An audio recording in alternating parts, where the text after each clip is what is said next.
وعلیکم السلام ورحمۃ اللہ وبرکاتہ۔ اعوذ باللہ من الشیطان الرجیم، بسم اللہ الرحمن الرحیم۔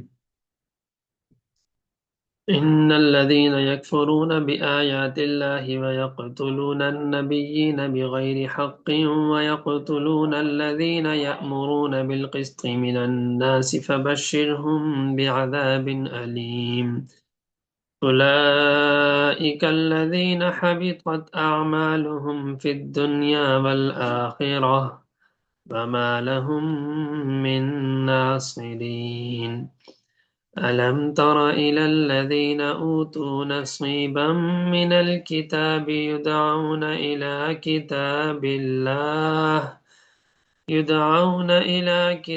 الله ليحكم بينهم ثم يتولى فريق منهم وهم معرضون ذلك بأنهم قالوا لن تمسنا النار إلا أياما معدودات وغرهم في دينهم ما كانوا يفترون فكيف إذا جمعناهم ليوم لا ريب فيه ووفيت كل نفس ما كسبت وهم لا يظلمون قل اللهم مالك الملك تؤتي الملك من تشاء وتنزع الملك ممن تشاء وتعز من تشاء وتذل من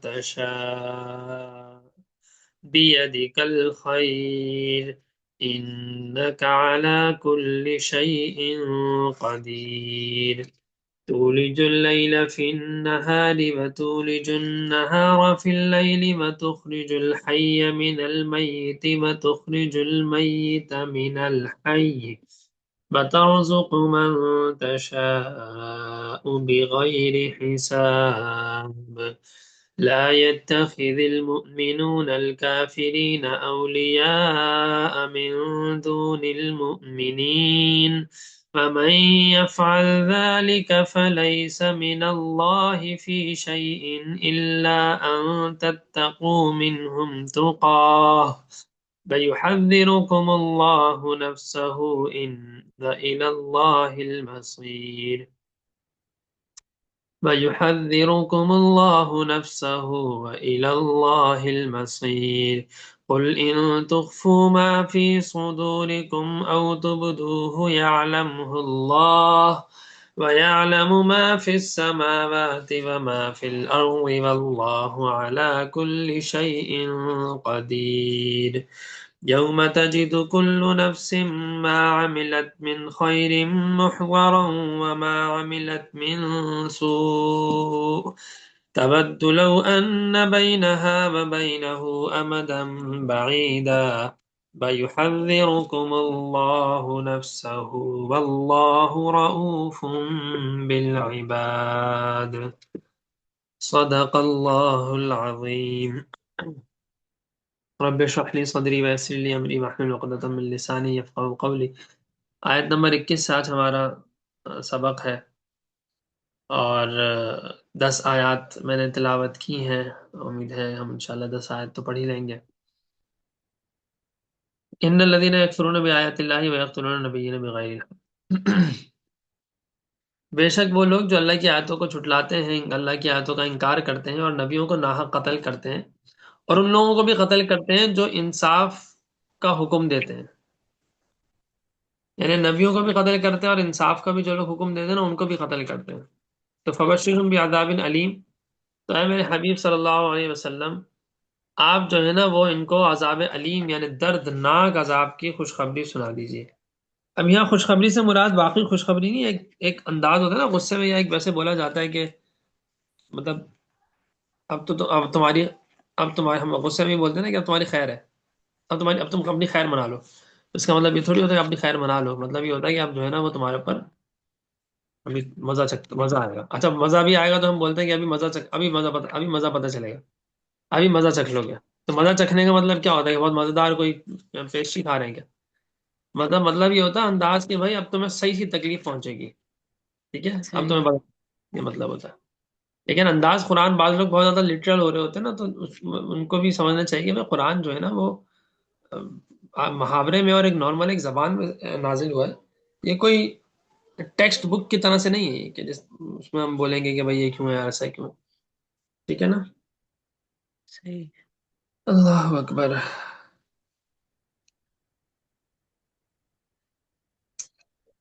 تو اس کے بعد ہے اللہ آگے فرما رہے ہیں اولئک الذین حبطت اعمالهم فی الدنیا والآخرہ، کہ یہی وہ لوگ ہیں جن کے دنیا و آخرت میں اعمال غارت ہو گئے. جیسے بعض لوگ کہتے ہیں نا کہ وہ بل گیٹس تو اتنا اچھا ہے اور فلانا تو اتنا اچھا ہے، ایلون مسک اچھا ہے اور فلانا اچھا ہے، اتنے نیک کام کرتے ہیں، اتنے فلاحی ادارے کھولے ہوئے ہیں، اربوں روپے ان کے، اربوں نہیں کھربوں روپے، روپے میں اگر آپ بات کریں تو کھربوں روپے جو ہے وہ یہ لوگ ڈونیٹ کرتے ہیں اور یہ کرتے ہیں اور وہ کرتے ہیں. تو بات یہ ہے کہ اللہ یہاں کہہ رہے ہیں، اللہ تعالیٰ فرما رہے ہیں، یہ میں یا کوئی فلاں مولوی صاحب نہیں فرما رہے نا، اللہ تعالیٰ فرما رہے ہیں کہ اولئک الذین حبطت اعمالهم فی الدنیا والآخرہ، ان کے جو اعمال ہیں نا، ان کے اعمال ختم ہیں. ان کے اعمال کیا ہیں؟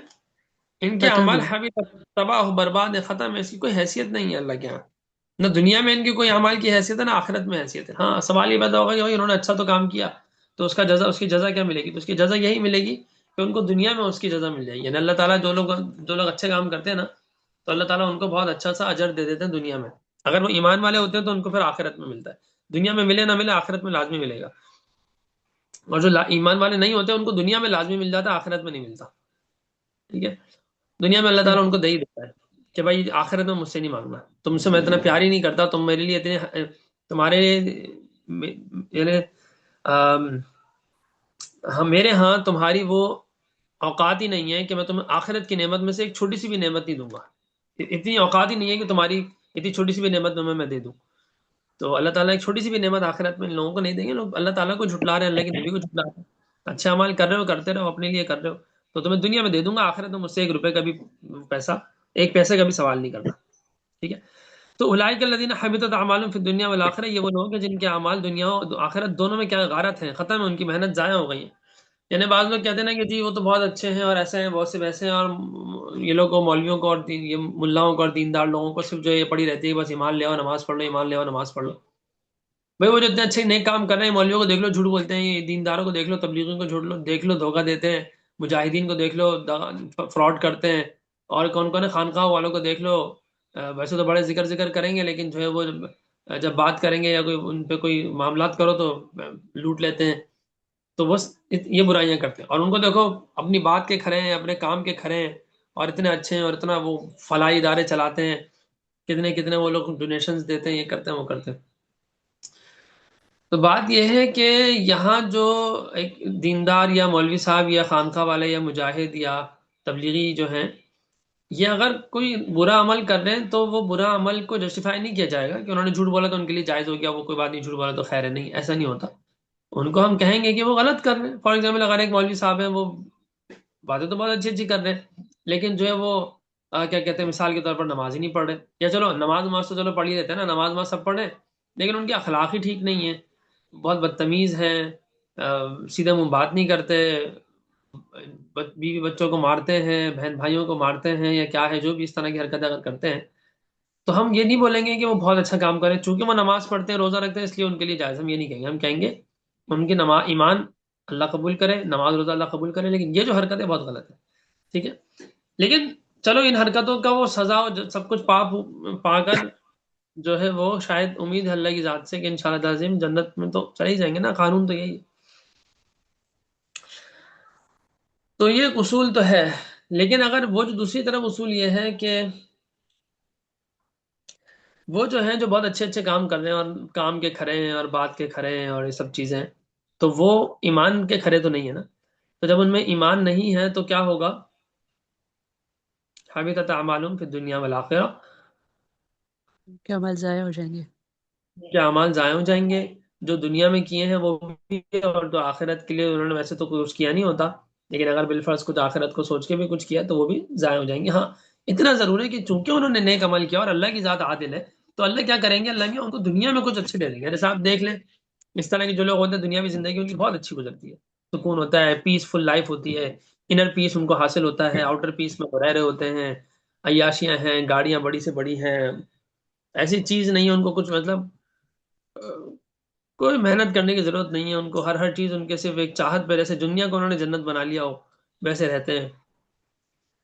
تو اور اللہ یہ نے بھی دی. ہے اس میں کہ اگر ان کا جو ہے کچھ عذاب کا لیول ہلکا کیا جائے گا دوزخ میں، کیونکہ دنیا میں انہوں نے کچھ اچھے کام کیے ہوں گے۔ اس کے بارے میں مجھے اتنا وہ نہیں ہے، لیکن میرا خیال ہے کہ نہیں ہوگا. اس کی وجہ یہ ہے کہ جو کافر ہیں ان کا تو ایک عذاب ہے نا، ان کو تو ایک ہی عذاب ملے گا. ہاں جو اچھا، جنہوں نے برے اعمال کیے ہوں گے تو ان کو بھی دنیا میں ان کا کچھ نہ کچھ ہو جاتا ہے عموماً. اور اگر بالفرض ایسا ہوگا کہ دنیا میں بھی نہیں ہو رہا اس نے بہت برے اعمال کیے، قتل بھی کیا، چوری بھی کی، ڈاکہ بھی ڈالا، اور کیا کہتے ہیں دھوکے بھی دیے، غیبت بھی کی، اور جو ہے وہ کیا کہتے ہیں کہ زنا بھی کیا، خدا نخواستہ. مطلب یہ سب خدا نخواستہ کیا مطلب ہوتا ہے، وہ ہی نہیں ہے. لیکن چلو خیر، خدا نخواستہ سب بہت سارے برے اعمال کیے، اور دنیا میں زندگی مست ملنگ بہت اچھی سی چلی گئی ان کی، دنیا میں آزمائش نہیں آئی. تو اللہ تعالیٰ بالکل اس کو ایسا ہو سکتا ہے کہ آخر میں ایک عام کافر سے زیادہ عذاب دیں، بالکل ایسا ہو سکتا ہے، اس میں شبہ نہیں ہے. ٹھیک ہے.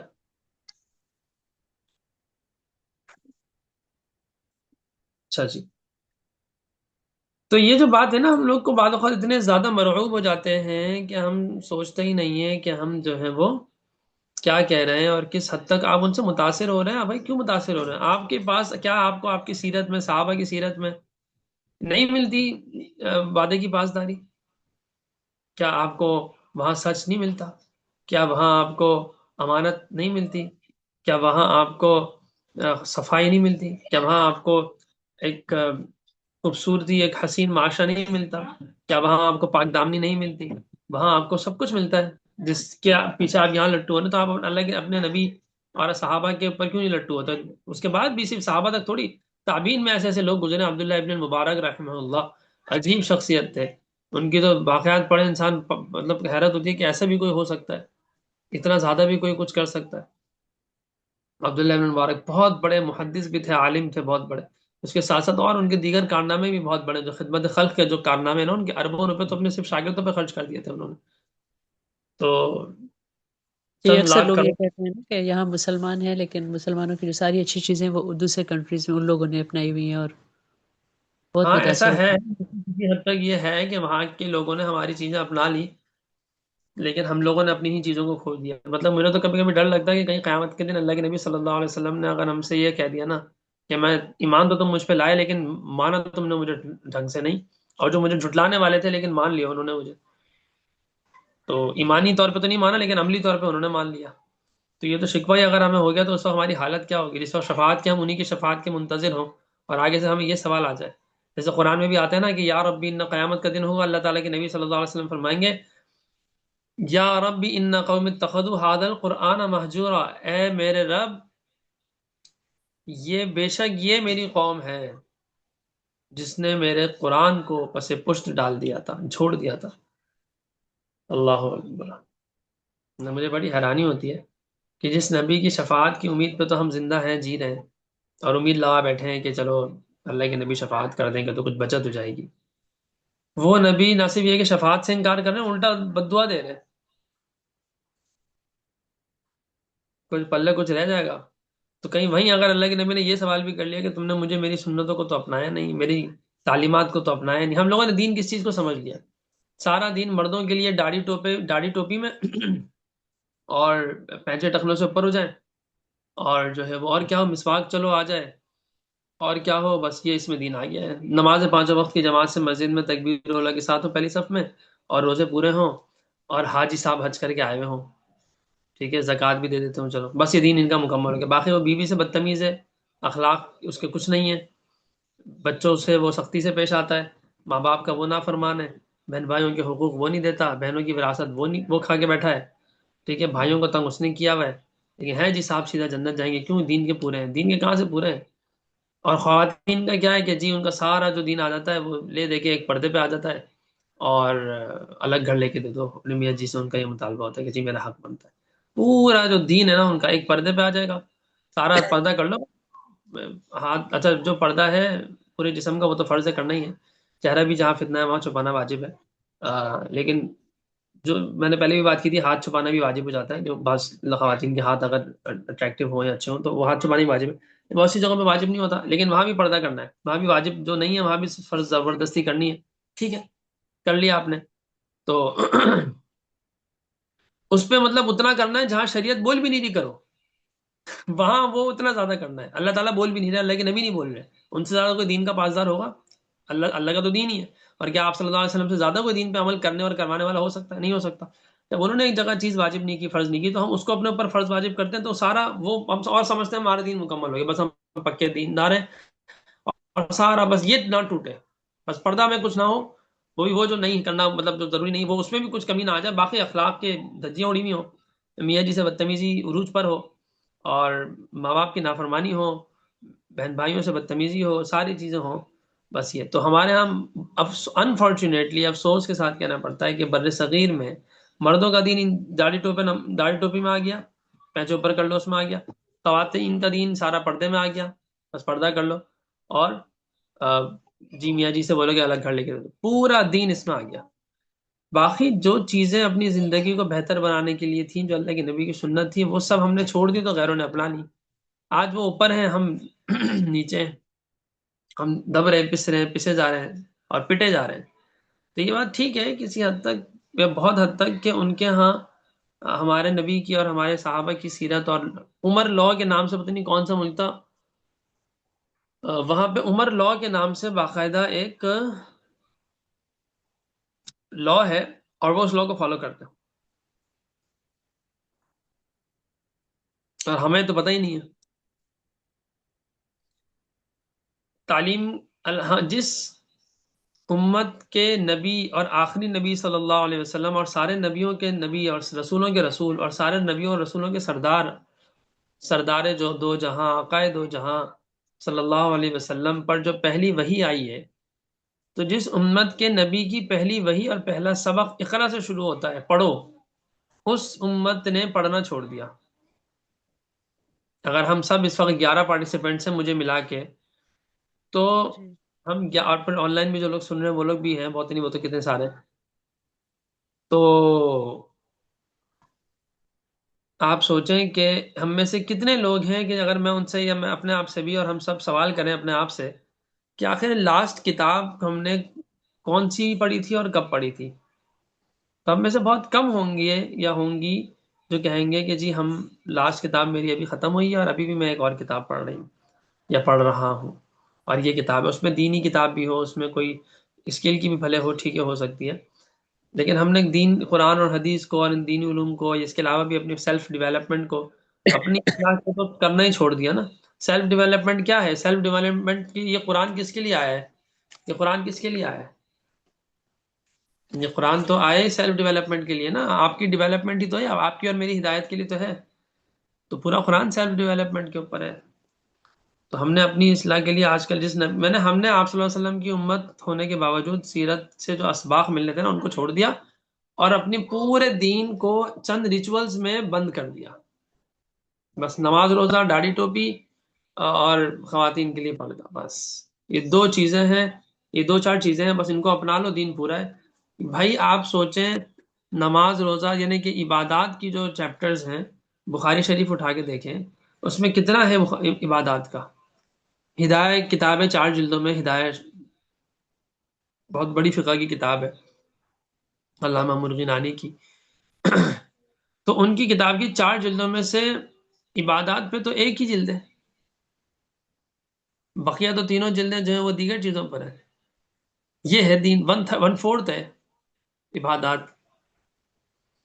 تو ہم نے تو عبادات کو پتہ نہیں سمجھ لیا کہ یہ کر کے جان چھوٹ جاتی ہے، تو ڈر لگتا ہے کبھی کبھی کہیں اللہ کے نبی ہمیں یہ نہ کہہ دیں کہ انہوں نے تو میری سیرت کو اور میرے قرآن کو پس پش ڈال دیا تھا، بس جو ان کے کسی مولوی صاحب نے کہہ دیا، کسی استاد نے کہہ دیا، کسی استانی نے کہہ دیا، کسی شیخ نے کہہ دیا، کسی مسجد کے امام صاحب نے کہہ دیا، بس وہی ان کا دین تھا جو انہوں نے بتا دیا، اس کے بعد خود کبھی قرآن کھول کے دیکھنے کی توفیق اور ہمت ان کو نہیں ہوئی، تو ہمارے لیے ہمارے مولوی صاحب کا بتایا ہوا دین ہی دین ہوگا نا، ہم نے خود تو اللہ سے کبھی تعلق بنانے کی کوشش ہی نہیں کی، کبھی ہم نے خود تو یہ قرآن میں آپ لوگوں سے بھی کہہ رہا ہوں کہ یہ قرآن شریف ہے نا، ہم پڑھ رہے ہیں اس کو، آپ لوگ پڑھ رہے ہیں، مجھ سے پڑھ رہے ہیں، ٹھیک ہے؟ میری کوشش تو یہی ہوتی ہے کہ میں کسی مسلک یا کسی خاص چشمے کو پہن کے قرآن کا مطالعہ نہیں کروں، بالکل نیوٹرل ہو کے کرتا ہوں، اور اپنے طور پہ اصول کی پابندی تو لازمی ہے، لیکن اس کے علاوہ بہت کھلے ذہن سے کرنے کی کوشش کرتا ہوں. تو آپ لوگ کو بہت سی چیزیں بتاتا ہوں تو میں قرآن ہی کی بتا رہا ہوتا ہوں، لیکن اس کے باوجود بھی میں آپ لوگوں سے یہ کہوں گا اور کہتا ہوں کہ بھائی آپ لوگ خود بھی تو قرآن پہ غور و فکر کریں نا. کیا آپ لوگ میرے ہی ذریعے سے اللہ تعالیٰ تک پہنچنا چاہتے ہیں؟ میرے ہی ذریعے سے اللہ کے کلام کو سمجھنا ہے؟ آپ اس کو سمجھیں، مجھ سے اتنا سیکھیں اتنا سیکھ لیں کہ اس کے بعد آپ کو پھر قرآن سے براہ راست سیکھنے کی ضرورت، مطلب اس کے بعد آپ کو کوئی واسطے کی ضرورت نہ ہو.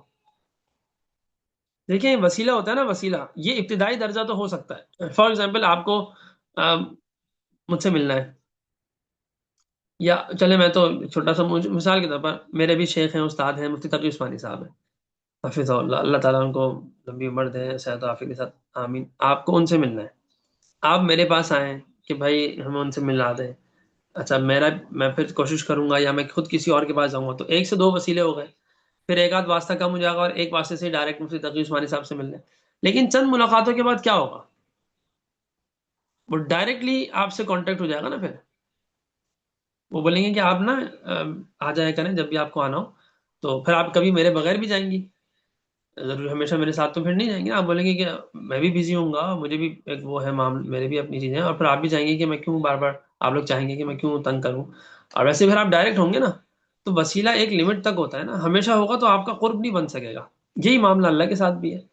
آپ لوگ کو آپ سب سے کہہ رہا ہوں، یہ قرآن صرف میرے سمجھنے کے لیے نہیں آیا، لیکن آپ سب کو یہ سمجھنا چاہیے کہ یہ قرآن صرف میرے سمجھنے کے لیے آیا، یعنی کہ آپ لوگوں کے سمجھنے کے لیے بھی یہ قرآن آیا ہے. میں یہ سمجھتا ہوں کہ یہ قرآن میں نے سیکھا ہے، ہم نے اساتذہ سے سیکھا ہے، ابھی بھی تفسیر سے پڑھ کے پڑھا رہا ہوتا ہوں میں، بغیر تفسیر کے نہیں پڑھا رہا ہوتا. میرے سامنے ایک دو تفسیریں ہوتی ہیں، ہاں اس کے علاوہ پتہ نہیں کیا کچھ سنا اور پڑھا ہوتا ہے، تو وہ سب ذہن میں ہوتا ہے، تو میں اپنی طرف سے بہت ساری باتیں بتا رہا ہوتا ہوں جو ذہن میں آ رہی ہوتی ہیں. لیکن سامنے ایک تفسیر رکھتا ہوں یا ایک ترجمہ رکھتا ہوں سامنے، تو ایک ترجمہ ایک تفسیر سامنے رکھتا ہوں اور آپ لوگوں کو پڑھاتا ہوں. لیکن اب میں پڑھتے پڑھتے سیکھتے سیکھتے کچھ خود بھی غور فکر کر کے آپ لوگوں کو چیزیں بتا رہا ہوتا ہوں، ٹھیک ہے؟ تو یہی طریقہ ہونا چاہیے، تاکہ آپ کسی تفسیر سے بھی قرآن پڑھیں تو اپنا براہ راست غور و فکر کریں، اور اگر ترجمے میں آپ کو، جب آپ اس لیول پہ پہنچ جائیں، اس لیول پہ پہلے پہنچ جائیں اپنی طرف سے، بغیر پہنچے وہ اصول ضابطے سیکھے بغیر، ایسا نہ ہو کہ قرآن کے اندر خود اپنی طرف سے اجتہاد شروع کر دے، کوئی نیا مسلک شروع کر دے. وہ تو فتنہ ہے، پھر وہ تو شیطان کا ہے، سیدھی سی بات ہے. اپنے طور پہ پہلے اتنا علم سیکھ لیں، اس کے بعد پھر قرآن میں غور و فکر کرنا شروع کریں. اس لیول کا، جس لیول کا میں ابھی بات کر رہا ہوں، کہ آپ پھر یعنی کہ کوئی ترجمے میں سے آپ سمجھ لیں بات کو، اور پھر اس کو اور غور فکر کریں، اپنے طور پہ دیکھیں کہ اس کے اور بہتر ترجمہ کیا ہو سکتا ہے، یا آپ کے ذہن میں کیا بات بن رہی ہے. ٹھیک ہے، اس سے پہلے ایک عام ہی غور و فکر قرآن میں کیا ہے، بالکل ایک لے مین جس کو عربی نہیں آتی، وہ قرآن کا ترجمہ دیکھے آیت کا، بھلے ایک سے زائد ترجمہ میں دیکھ لیں، اچھا ہے، اور پھر سمجھے کہ اس آیت سے وہ کیا سمجھ رہا ہے، اور آیت پہ غور و فکر اس طرح سے کرے کہ اس آیت سے میں کیا فائدہ اٹھا سکتا ہوں، اور اس آیت سے میں مخاطب کیسے بن رہا ہوں، یعنی اس سے میرے لیے لرننگ لیسنس کیا ہے. یہ ہے ایک بالکل عام بندے کا، لے مین کا تدبر. رمضان آ رہے ہیں تو آپ لوگوں سے میں یہی کہوں گا کہ قرآن کے ساتھ روزانہ ایک پارہ تلاوت ضرور کریں، لیکن کم از کم ایک رکوع کو غور اور فکر، اور اس کے اندر ڈیپ انسائٹ جائیں، اور پھر آپ چیک کریں کیا ہو رہا ہے. پھر دیکھیں آپ کی قرآن کی انڈرسٹینڈنگ کتنی اچھی ہوتی ہے، کتنا مزہ آئے گا آپ کو قرآن سے. تو خیر یہ تو بات یہاں سے آئی تھی کہ اولئک الذین حبطت اعمالهم فی الدنیا والآخرہ وما لهم من ناصرین، کہ دنیا و آخرت میں بھی ان کی محنتیں کیا ہو گئیں، ضائع ہو گئیں. تو یہ ان کے روپ میں نہیں آنا چاہیے کہ جی وہ تو بڑے اچھے ہیں. اللہ تعالیٰ کہہ رہے ہیں ان کی اعمال غارت کر دیے میں نے، ان کے اعمال میرے نزدیک ان کے اعمال زیرو ہیں، زیرو. تم لوگ جو تعریفیں کر رہے ہو یہ اور وہ، اور تم لوگ جو برائیاں کر رہے ہو ایمان والوں کی اور مولویوں کی اور مجاہدین کی اور تبلیغیوں کی اور شیخوں کی اور لوگوں کی، تو بھائی یہ جو جیسے بھی ہیں ان میں کمی کوتاہیاں ہیں، لیکن اس میں ایمان کا نور ایسا ہے، ان مولویوں میں، ان مسلمانوں میں ایک عام مسلمان بھی اس میں ایمان کا نور ایسا ہے کہ وہ ایک ایمان والا نا اتنی پتہ نہیں جو اچھے کام کرنے والے آپ کے یہ جو ویسٹ کے لوگ ہیں جو غیر مسلم ہیں لیکن ایمان نہیں ہے، تو وہ ایمان کا نور ان پہ بھاری ہے۔ حدیث میں آتا ہے کہ قیامت کے دن نا ایک بندہ آئے گا، اس کے ترازو تولا جائے گا، تو جو اس کے گناہوں کا پلڑا ہے وہ بھاری ہوتا جائے گا، ہوتا جائے گا، ہوتا جائے گا، ہوتا جائے گا، ہوتا جائے گا، بالکل نیچے، اور یہ جو نیکیوں کا پلڑا ہے یہ اوپر ہو رہا ہے، ہو رہا ہے، یعنی بالکل ہلکا ہو رہا ہے۔ ہوتے ہوتے نیکیوں کا پلڑا بالکل ہلکا ہو جائے گا اور گناہوں کا پلڑا بالکل جا کے زمین سے رکھ جائے گا، یعنی بالکل بالکل بہت بہت زیادہ گناہ ہو جائیں گے، اس کے بھر جائیں گے، تو اس کی جان نکل جائے گی، بولے گا بس بھائی میں تو گیا۔ ٹھیک ہے، ایک کاغذ کا پرزہ آئے گا ہوا میں لہراتا ہوا، اور وہ کاغذ کا پرزہ آ کے نیکیوں کے پلڑے میں گر جائے گا۔ جیسے ہی وہ نیکیوں کے پلڑے میں گرے گا تو یہ فوراً سے نیچے ہوگا اور یہ سارا اوپر اٹھے گا، اور یہ جو ایک پرچہ تھا اس نے ان سب کو ہوا میں اڑا دیا۔ وہ ایک پرچہ کیا تھا پتہ ہے؟ اس ایک پرچے پہ کچھ لکھا تھا، وہ کیا لکھا تھا پتہ ہے؟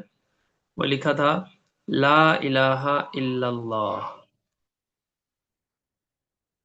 اتنی طاقت ہے اس ایمان میں، تو اس ایمان کی قدر کرنی چاہیے ہمیں، جو اللہ نے ہمیں اپنی ماؤں کی اور باپوں کی جھولیوں میں گودوں میں دے دیا ہے، گھر میں مل گیا ہے نا، قدر نہیں ہے۔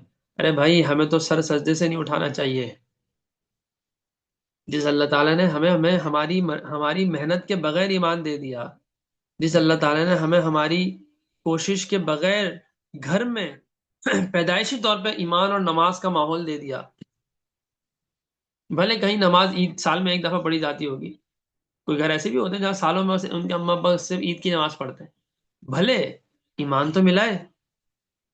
اللہ، ان کے اما ابا اللہ کے علاوہ کسی، کیا کہتے ہیں، کسی رام کرشن لکشمن کو تو نہیں مان رہے نا، کسی میرا سیتا کو تو نہیں مان رہے نا، لکشمی وغیرہ کو تو نہیں مان رہے نا، کسی جیسس یعنی یعنی کہ کسی کوئی کرسچینٹی والے عقیدے پہ تو نہیں ہے۔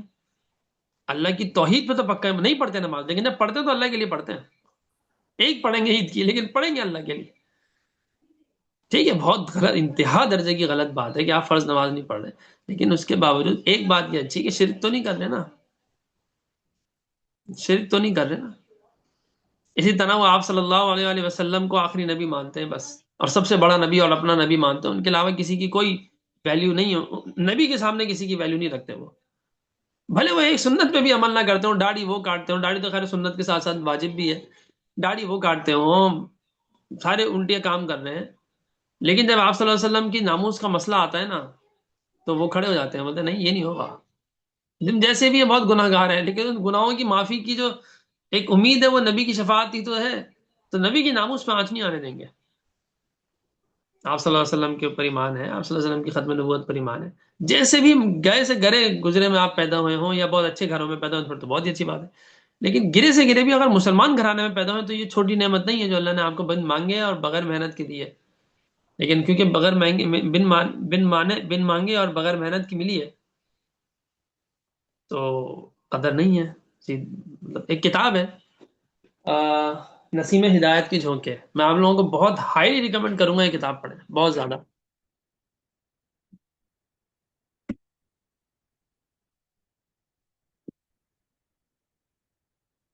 یہ نسیم ہدایت کے جھونکے یہ مولانا کلیم اللہ صاحب ہیں، مولانا کلیم صدیقی صاحب، کلیم اللہ کہہ رہا ہوں، مولانا کلیم صدیقی صاحب ہیں، الحمدللہ زندہ ہیں، انڈیا میں ہوتے ہیں، ہزاروں اچھا، لوگوں نے ان کے ہاتھ پہ اسلام قبول کیا ہے، ہزاروں ہندوؤں نے ان کے ہاتھ پہ اسلام قبول کیا ہے، اور ان کو آپ ویڈیو یوٹیوب پہ دیکھیں، ان کی باتیں سنیں، اتنے پیارے لگتے ہیں نا، یہ اتنے پیارے لگتے ہیں، اتنی پیاری پیاری باتیں کرتے ہیں نا، آپ کا دل چاہے گا یار یہ بولتے رہے اور میں سنتی رہوں بس۔ کیا نام بتایا ان کا؟ مولانا محمد کلیم صدیقی، ایسے اچھا، مسکرا، وہ ہر بس مسکرا کے بات کریں گے اور ایسی ایسی باتیں کریں گے کہ بس ان کا پتہ نہیں چہرہ ہی شاید ایسا ہے کہ مسکرانے والا ہے، وہ صرف مسکراتے رہتے ہیں، ماشاء اللہ، اللہ ان استاد کو۔ جی ان کی اچھی والی ویڈیوز کی لنک شیئر کیجیے گا گروپ پہ۔ چلیں دیکھنا پڑے گا، میں تو کئی سالوں پہلے ان کو سنا تھا، مولانا کلیم صدیقی صاحب، تو ان کا بیان کرنے کا انداز مجھے بڑا اچھا لگتا ہے، مطلب انداز ان سینس کہ بس وہ مسکرا، ان کا چہرہ بس دل چاہتا ہے بس مسکراتے، بڑے پیارے لگتے ہیں مجھے، سیدھی سی بات ہے۔ اور باقی علماء تو بہت سارے، خاص طور پہ مولانا طارق جمیل صاحب کو میں بولتا ہوں ان کو لازمی سنیں، 1 گھنٹہ نکال لیں، 1 گھنٹہ ان کو روزانہ سنیں، آپ کی زندگی میں چینجنگ نیا نام بدل دیں میرا. 1 گھنٹہ مولانا طارق جمیل صاحب کو روزانہ سن لیں، دل سے، عقیدت سے. ایسے نہیں کہ جی فار ایگزامپل اگر آپ کسی کو ان سے کسی مسئلے میں اختلاف بھی ہو نا، مثال پر سیاست کے ان کے ایک موقف سے اختلاف ہو، یا ان کے کسی عقیدے نظریے سے بھی بھلے اختلاف ہو.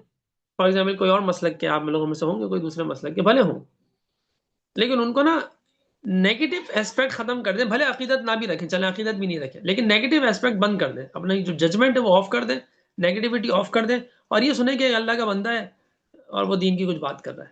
بس اس نیت سے آپ سن لیں.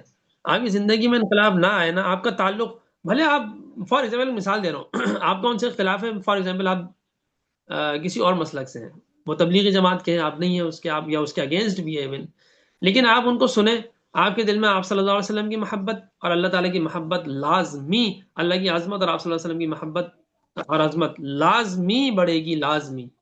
ایسا ہوگا ہی نہیں کہ نہیں بڑھے، بہت مشکل ہے. اگر پھر ہے تو خطرناک بات ہے پھر. لیکن خیر، یہ ایک مولانا طارق جمیل صاحب اور ایک یہ مولانا کلیم صدیقی صاحب، یہ بڑے مزیدار، بڑے اچھے بڑے میٹھے میٹھے انداز میں بڑا اچھا بیان کرتے ہیں.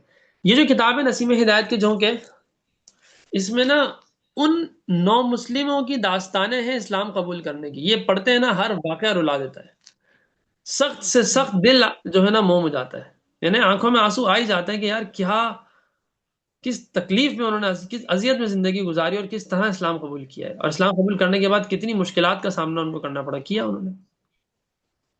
اسی طرح ایک اور بھی کتاب ہے خمیری مسلمان، وہ بھی پتہ نہیں کہاں رکھی ہے تو، لیکن یہ کتاب امیزنگ امیزنگ کتاب ہے، نسیم ہدایت کے جھونکے.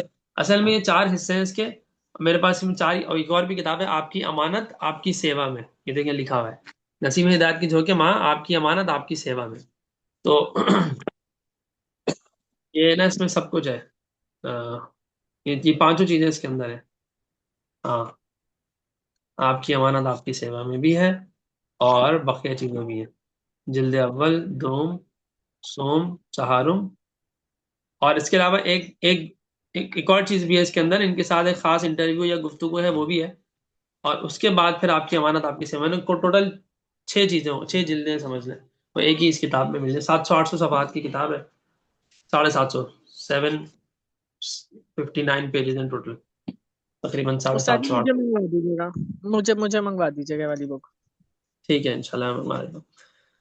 تو بھائی یہ چیزیں پڑھنے کا میں اس لیے کہہ رہا ہوں، مجھے نہیں پتا نہیں کیوں میرے دل میں آج اس طرح کی باتیں آ رہی ہیں کہ اپنے دین کی قدر کر لیں بھائی، اپنے ایمان کی قدر کر لیں. اتنی بڑی نعمت ہے نا، ہمیں اس کا اندازہ نہیں ہے. گھر کی مرغی دال برابر ہوتی ہے نا، آپ جتنے بڑے تیسمان خان ہو، آپ واقعی بہت کوئی آؤٹ کلاس چیز ہو نا، آپ کے جو گھر والے ہیں نا، جو آپ کو جانتے ہیں، کبھی بھی آپ کی قدر نہیں کریں گے. ان سے امیدیں ہی لگانا چھوڑ دیں، وہ جب لگائیں گے ٹوٹیں گی، بہتر ہے امیدیں نہ لگائیں. ہائے ہائے، باہر والے آپ کی قدر کریں گے اور پتہ نہیں کیا کچھ کریں گے، لیکن جو آپ کے اپنے ہیں نا، جو جن سے آپ قریب ہیں، چاہے وہ آپ کے گھر میں رہتے ہو، آپ کے گھر میں نہ بھی رہتے ہو، لیکن وہ آپ کی قدر نہیں کریں گے. بہت مشکل ہوتا ہے ایسے. آپ صلی اللہ علیہ وسلم کو دیکھ لینا، گھر والوں نے بھی چلو، حضرت خدیجہ نے تو قدر کی، لیکن ابو لہب نے نہیں کی، ابو جہل نے نہیں کی، اپنے قبیلے نے نکال دیا. قریش سے جنگ ہو رہی ہے بدر میں، مکہ والوں نے نکال دیا، مطلب کوئی تصور بھی نہیں کیا جا سکتا تھا، ہو گیا، نکال دیا، چلے گئے. مطلب پھر اس کے بعد مدینہ گئے، پھر چلو خیر. دوسروں نے، مدینہ والوں نے ایکسیپٹ کیا، اور نہ صرف ایکسیپٹ کیا، ہاتھوں ہاتھ لیا، استقبال کے لیے مدینے سے باہر تک آئے ہیں، اور کیا کچھ نہیں کیا. دوسرے قدر کریں گے، ان کی قدر کی قدردانی کر لیں. جو دوسرے قدر کر رہے ہیں نا، ان کی قدر کی قدردانی کر لیں، وہ کافی ہے. اپنوں سے امیدیں ٹوٹ رہی ہیں تو پھر رہنے دیں، ان کو چھوڑ دیں، بولیں اچھا چلو ٹھیک ہے. دعوت ان کو بھی دیتے رہیں، پیار ان کو بھی دیتے رہیں، سمجھاتے ان کو بھی رہیں، لیکن ان سے بہت زیادہ پھر امیدیں نہ لگائیں. آپ کو لگ رہا ہے نا کہ یار نہیں سمجھ، تو یہ پوری سیرت سے ایک سبق یہ بھی مل رہا ہے ہمیں کہ جتنا ہو رہا ہے بس اتنا کر لیا، بہت زیادہ دل نہیں لگائیں. فلعلک باخع نفسک الا یکونوا مؤمنین، قرآن کو اللہ میاں نے، اللہ میاں کو جبریل کو بھیج کر یہ بتانا پڑا، مطلب یہ اس طرح سے کہنا پڑا کہ فلعلک باخع نفسک الا یکونوا مؤمنین. ایسا لگ رہا ہے آپ اپنی جان کو ہلاکت میں ڈال دیں گے کہ یہ لوگ ایمان کیوں نہیں لا رہے. بھائی چھوڑ دیں، بس کر دیں. یعنی اتنا غم لے رہے تھے نا آپ صلی اللہ علیہ وسلم کہ کیوں نہیں ایمان لا رہے، کیوں نہیں مان رہے، کیا ہو گیا. لقد لبثت فیکم عمرا من، اتنا درد ہے نا اس جملے میں، لقد لبثت فیکم عمرا من قبل. کیا کر رہے ہو یار، کیا کر رہے ہو تمہارے میں زندگی گزار چکا ہوں، 40 سال تم میں گزارے ہیں یار، کیا کر رہے ہو. انسان اتنا درد سے تڑپ کے نہیں بولتا، یہ ہے وہ لقد لبثت فیکم عمرا من قبلی. کیا کر رہے ہو اللہ کے بندو، کیوں میرے ساتھ ایسا کر رہے ہو، کیا کیا ہے میں نے تمہارے ساتھ، کچھ غلط کیا ہے. مجھے جانتے ہو، 40 سال سے جانتے ہو، صادق اور امین تم کہتے تھے سب، اب صرف اس بات پہ کہ میں کہہ رہا ہوں سوائے اللہ کی کسی اور کی نہیں مانو، تو تم میرے ساتھ یہ کر رہے ہو، انہیں مار تک رہے ہو تم لوگ مجھے، کوئی اوجڑی ڈال رہا ہے، کوئی گلے میں رسی ڈال رہا ہے، کوئی نمازوں میں تنگ کر رہا ہے، کوئی کیا نہیں کیا، کیا نہیں کیا قریش نے. لقد لبثت فیکم عمرا من قبل، کیا کر رہے ہو؟ ان سے یہ شکوہ کیا، اور جب بہت ہو گیا طائف میں تو اللہ سے بھی کہہ دیا الا من تکلونی، ایسے سر آسمان کی طرف اٹھایا، اللہ کو کہا یا رب الا من تکلونی، کن لوگوں کے حوالے کر دیا اللہ، کن لوگوں کے حوالے کر دیا مجھے، اور رو رہے ہیں اور دعا کر رہے ہیں. ایسی دردناک دعا ہے، جب میں نے وہ پہلی دفعہ میں نے وہ سنی تھی میں بہت رونا آ گیا تھا مجھے. ابھی بھی میں بیان کر رہا ہوں، ابھی میں آپ لوگوں کو بتا رہا ہوں تو مجھے بڑی عجیب سی ایک ہو رہی ہے، بات کرنا تھوڑا سا لیکن اس مشکل ہو رہا دعا میں بھی ان کے لیے ہدایت ہی مانگی تھی نا. ہے. ہدایت ہی مانگی تھی وہ ایک الگ بات ہے، لیکن ایسا درد ہے اس دعا کے اندر جو یعنی کہ جس عجیب انداز تھا اس دعا کا، اور جو اللہ کے نبی نے اس طرح کہا. اس کے بعد شکوہ یا ایک طریقے سے ایک درد کا اللہ سے اللہ کو بتایا، ایک درد کا ایک اظہار کیا دعا میں، لیکن پھر کہا کہ اگر تو راضی ہے تو میں اس پہ بھی راضی ہوں، تو راضی ہے نا میں اس پہ بھی راضی ہوں. سبحان اللہ. اللہم صلی علی محمد. اور اس کے بعد پھر پتھر پڑا ہے اور گرے ہیں، تو وہ پیچھے ہٹے نا تو پاؤں پہ پتھر آیا، اس سے گر گئے، پتھر لگا تو پیچھے گرے، جب گرے تو گردن گرے نا تو گردن پہ وہ تھا، پتھر لگ گئے، وہاں پیچھے پتھر تھا وہ گردن پہ آیا، ایسے یوں یہ پتھر ہے، تو جب گرے تو وہ ایسے گرے کہ وہ پتھر گردن پہ آ گیا، تو بے ہوش ہو گئے. تو صحابہ سمجھے کہ شہید ہو گئے، کوہرام مطلب ایک حالت بھی ہو گئی صحابہ کی. تو بڑی مشکلوں سے جب ہوش آیا تو انہوں نے کہا یا رسول اللہ اب تو ان کے لیے بد دعا کر دے. تو اللہ کے نبی کے ہونٹ ہلے، صحابہ نے سمجھا کہ بس اب تو ان پہ قیامت ٹوٹ پڑی، اب تو گئے یہ. اللہ کے نبی کے ہونٹ ہلے ہیں بس اب تو، کیوں وہی بھی آ گئی تھی، اور وہ جبریل بھی کھڑے تھے، اور ایک وہ پہاڑوں کا فرشتہ بھی کھڑا تھا، اور اس نے کہا تھا یا رسول اللہ، جبریل نے کہا اس نے یہ پہاڑوں کا فرشتہ یہ آپ کی خدمت میں اللہ نے بھیجا ہے، آپ ابھی حکم دینا یہ طائف کے پہاڑ ان لوگوں کو ملا دیں، ریزہ ریزہ ہو جائیں گے، ختم ہو جائیں گے، پتہ بھی نہیں چلے گا، ایک سیکنڈ کا بھی دیر نہیں لگنی، آپ بس آپ بس یہ حکم کریں بس. تو وہ یہ بات کر رہے ہیں، صحابہ یہ کہہ رہے ہیں، اور اللہ کے نبی کے ہونٹ ہلتے ہیں. اللہ کے نبی کچھ بول رہے ہیں، ہاتھ اٹھاتے ہیں اور کہتے ہیں اللہم اغفر لقومی فإنہم لا يعلمون. اوف اللہ، اے میرے رب میری قوم کو معاف کر دے، انہیں میرا پتہ نہیں ہے، انہیں پتہ نہیں ہے، جانتے نہیں ہیں. کیا ظرف ہے. اوف. تو صلی اللہ علیہ وسلم، تو اللہ کے نبی کہتے ہیں کہ مجھے پتہ ہے یہ ایمان نہیں لائیں گے، پھر بھی جو ہے وہ دعا کر رہے ہیں مغفرت کی، اور کہتے ہیں کہ امید ہے کہ ان سے جو نسل آگے پیدا ہوگی شاید ان میں کوئی مجھ پہ ایمان لے آئے. اور آپ کو شاید پتہ ہو کہ بر صغیر یا اس کے علاوہ پتہ نہیں اور کون سے ہیں کہ وہ اس میں جو اکثریت مسلمانوں کی ہے نا وہ انہی کی نسل سے ہے. یعنی یوں کہہ سکتا ہوں میں، طائف والوں کی. جی تو میں یہ کہہ سکتا ہوں کہ ہم میں سے بہت سارے، شاید بہت ہی سارے کے سارے ورنہ بہت سارے اکثر وہ اللہم اغفر لقومی کی دعا کے طفیل زندہ ہیں، مطلب پیدا ہوئے ہیں، زندہ کیا پیدا ہی ان کی طفیل ہوئے. تو مجھے یاد نہیں آ رہا کون سا علاقہ ہے کہ جہاں کے لوگ وہ طائف کے ہی ہیں، غالباً بر صغیر میں ہے وہ، اس طرح کچھ ہے. تو خیر چلو جو بھی ہے، لیکن کتنی بڑی بات ہے نا کہ ایک نسل آئے گی وہ مجھ پہ شاید ایمان لے آئے گی، اور اسی لیے ان کو چھوڑ دو، معاف کر دو، مطلب ان کو عذاب نہیں دو. اور مغفرت کی بھی دعا کرے، اللہم اغفر لقومی فإنہم لا يعلمون، اے میرے رب میری قوم کو معاف کر دے، ان کو پتہ ہی نہیں ہے کیا کر رہے ہیں.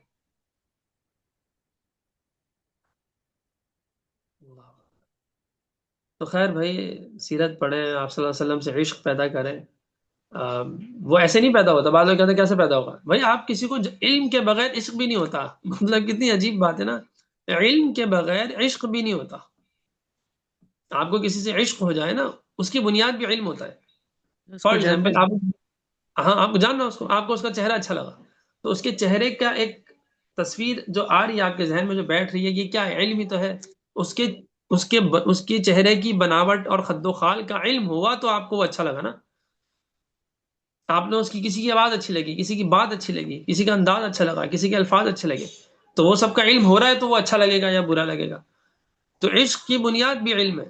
تو اللہ کے نبی کی سیرت کو جتنا پڑھیں گے اتنا عشق بڑھے گا، قرآن کو جتنا پڑھیں گے اتنا اللہ سے قرب اور تعلق ملے گا، بشرطے کہ ساری چشمے نکال کے پڑھیں. کوئی بریلوی چشمہ، کوئی دیوبندی چشمہ، اور کوئی مسلک اہل حدیث کا چشمہ، کوئی مودودی صاحب ڈاکٹر اسرار کا چشمہ پہن کے پڑھیں گے تو پھر تو نہیں ہوگا. پھر تو جو ان کا تھا وہی ہوگا. فار ایگزامپل ان کو جو پھر وہی ملے گا جو ان کو ملا. سارے چشمے اتار دیں. ہاں اصول کی پابندی ہو، یہ نہیں کہ میں بار بار اس کی وضاحت کروں کیونکہ ایسے بھی فتنے اٹھے نا، پھر اپنے نئے مجتہد بن گئے. اب اتنے بھنڈے مارے ہیں. انجینئر کو دیکھ لیں، انجینئر علی مرزا جو ایک نمبر کا، اللہ تعالیٰ ان کو اس کو ہدایت دے، میں یہی بولوں گا. بالکل ہی ناسمجھی والی بات ہے، علم ککھ نہیں ہے. لگتا ان کو یہ ہے کہ مجھ کو بہت پتہ ہے، پتہ کچھ بھی نہیں، کچھ بھی نہیں آتا. اب ہمارے اچھے خاصے لوگ اس سے متاثر ہو رہے ہیں، پتہ نہیں کس خوشی میں متاثر ہو رہے ہیں بھائی. خیر، وہ تو بالکل ہی اللہ تعالیٰ اس کو ہدایت ہے. بہت ہی عجیب فلم ہے.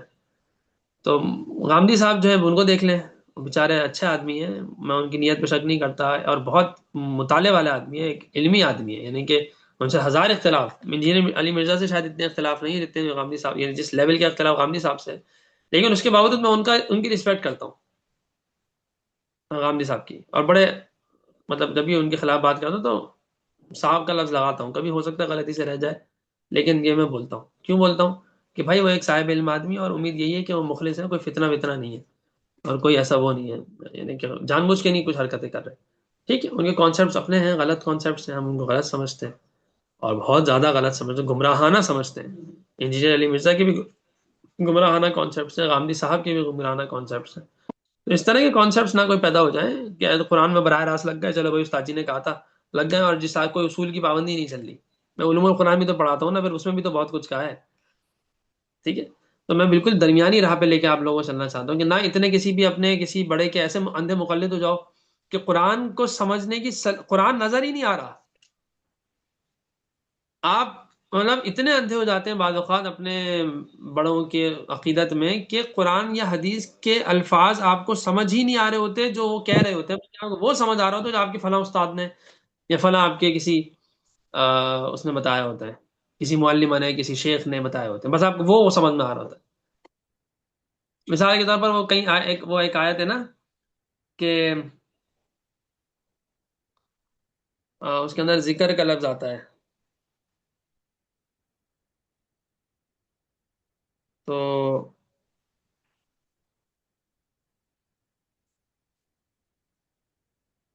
ہاں لا تلہکم اموالکم ولا اولادکم عن ذکر اللہ، کہ تمہیں تمہارا مال اور اولاد ذکر اللہ کے ذکر سے جو ہے نا وہ نہ کرے، کیا نہ کرے، غافل نہ کر دے. ٹھیک ہے، ہلاکت میں نہ ڈال دے تمہیں. ٹھیک ہے، صحیح، بالکل صحیح. لیکن یہاں ذکر سے مراد جو ہے نا، وہ جو آپ کو بعض شیخ لوگ ہوں گے نا، یا جو ذکر زیادہ کرتے ہیں، اس سے ایک مراد ذکر بھی ہے. ٹھیک ہے، لیکن وہ پتہ ہے کہ آپ کو ہو سکتا ہے کوئی یہ بولے کہ دیکھو ذکر کی کتنی اہمیت ہے، یعنی مال اور اولاد سے اہمیت زیادہ ذکر کی ہے. تو آپ کیا بولیں گے؟ اولاد سے بھی ہٹا دیں گے، کٹا دیں گے، اور مال سے بھی ہٹا دیں گے، کٹا دیں گے. اور دلیل کیا ہوگی؟ یہ آیت ہوگی. حالانکہ قرآن میں اللہ یہ کہہ ہی نہیں رہا. مطلب یہ مقصد صرف تھوڑی ہے. یہاں ذکر اللہ سے مراد ہے اللہ کی یاد، یعنی آپ کو آپ کا مال اور آپ کی اولاد اللہ کی نافرمانی پہ نہ ابھار دے. یہ مطلب ہے. یہ مطلب تھوڑی ہے کہ آپ جب تسبیح کی سبحان اللہ کی تسبیح پڑھ رہے ہو، آپ کے جو شیخ نے دی ہے، یا کوئی بھی ذکر کی تسبیح آپ کو آپ کے شیخ نے دی وہ پڑھ رہے ہو، اور کوئی مال کمانے کی اپرچونٹی آ رہی ہے، آپ بولے نہیں ابھی تو میں ذکر کر رہا ہوں، ابھی میں کچھ نہیں کر سکتا، 10 لاکھ کا نقصان، ہاں چلو ہونے دو بھائی. صرف آپ ایک سائن کر دیں، نہیں میں نہیں کر رہا، میری ابھی تسبیح چل رہی ہے. اور قرآن میں آتا ہے انما اموالکم لا تلہکم اموالکم واولادکم عن ذکر اللہ. اس طرح بچہ آ رہا ہے، بچہ گیلری میں کھڑا ہے، خدا نخواستہ یا کوئی خطرناک کوئی کام کر رہا ہے، اس کے ہاتھ میں چھری ہے، اور وہ جو ہے وہ آپ ذکر کر رہے ہیں، اب وہ اپنے آپ کو نقصان بتا رہے ہیں. نہیں نہیں، ذکر کیونکہ یہ تو مجھے نا وہ یہ کر رہی ہے، ہلاکت میں ڈال رہا ہے. قرآن کہتا ہے لا تلہکم اموالکم واولادکم فتنہ، اولاد کی محبت کی وجہ سے میں ذکر سے نہ رہ جاؤں. ارے بابا یہ مطلب نہیں ہے. ذکر کی اہمیت اس سے پتہ تو چلتی ہے کہ ذکر کرو اللہ کا، لیکن یہاں وہ ذکر کوئی تھوڑی مراد ہے کہ آپ ذکر بیچ میں چھوڑ ہی نہیں سکتے. مراد یہ ہے کہ اللہ کی یاد. اگر ہر جگہ ذکر سے مراد ذکر ہے تو قرآن میں آتا ہے انا نحن نزلنا الذکر وانا لہ لحافظون، کہ بے شک ہم ہی اس ذکر کو نازل کرنے والے اور ہم ہی اس کی حفاظت کرنے والے. تو وہاں پھر قرآن مراد ہے کہ یہ قرآن کی بات ہو رہی ہے وہاں کہ ہم قرآن کی حفاظت کرنے والے، لیکن لفظ ذکر کا استعمال کیا گیا ہے. تو کیا مطلب ہے؟ آپ بولے نہیں یہ قرآن مراد نہیں ہے، ذکر مراد ہے، سبحان اللہ مراد ہے، تو پھر تو قرآن کی اوتھینٹسٹی ختم ہو گئی. پھر تو یہی تو آیت ہے جو قرآن کو اوتھینٹک بناتی ہے، یعنی قرآن کی ایک وہ اس کو وہ رکھتی ہے کہ بھائی ہم اس کی حفاظت کرنے والے. تو خیر مطلب یہ ہے کہ اب آپ کو سمجھ نہیں آ رہی بھائی، قرآن کی آیت کو، حدیث کو قرآن اور حدیث ہی کی نظر سے پڑھنا ہوتا ہے. سیرت کا چشمہ پہن کے پڑھیں، قرآن تو پڑھیں. سیرت رسول صلی اللہ علیہ وسلم کا چشمہ پہن کے قرآن پڑھنا تو پڑھیں، بالکل پڑھیں. اور سیرت رسول صلی اللہ علیہ وسلم ہی کا چشمہ پہن کے، سنت کا اور قرآن کا چشمہ پہن کر ہی قرآن کو پڑھا جائے گا، قرآن کا مطالعہ کیا جائے گا. باقی اپنے اکابر ہیں، میرے اکابر ہیں، میرے شیخ ہیں، میرے استاد ہیں، سر آنکھوں پر ہیں، سر آنکھوں پر ہیں. میں ان کی بہت عزت کرتا ہوں، خدمت کرتا ہوں، ان کے پاؤں دبانوں کو اپنے لیے خوش قسمتی سمجھتا ہوں. لیکن انہی بڑے علماء اور اکابر نے ہمیں سمجھایا، یہ ہم نے انہی سے سیکھا سمجھایا ہے کہ بھائی قرآن اور حدیث سب سے اوپر ہے. اس کی روشنی میں ہم اپنے بڑوں کو سمجھیں گے، نہ کہ بڑوں کی روشنی میں قرآن اور حدیث کو سمجھیں. یعنی بڑوں کی روشنی سے مطلب بڑوں کی اصول اور پابندی تو ہوگی، لیکن بڑوں کی نگاہوں سے قرآن نہیں سمجھیں گے، کہ ان کو جو سمجھ میں آ رہا ہے وہ بھی وہی سمجھیں گے. پھر تو قرآن پڑھو ہی مت، پھر اپنے شیخ کو پڑھ لو، بس اپنے استاد کو پڑھ لو. تو خیر قرآن کو پڑھ لیں بھائی. ایک تو ایمان کی میں نے آج ساری بات ہی اس پہ کر لی کہ ایمان کی قدر کر لیں، قرآن کی قدر کر لیں. رمضان آ رہا ہے تو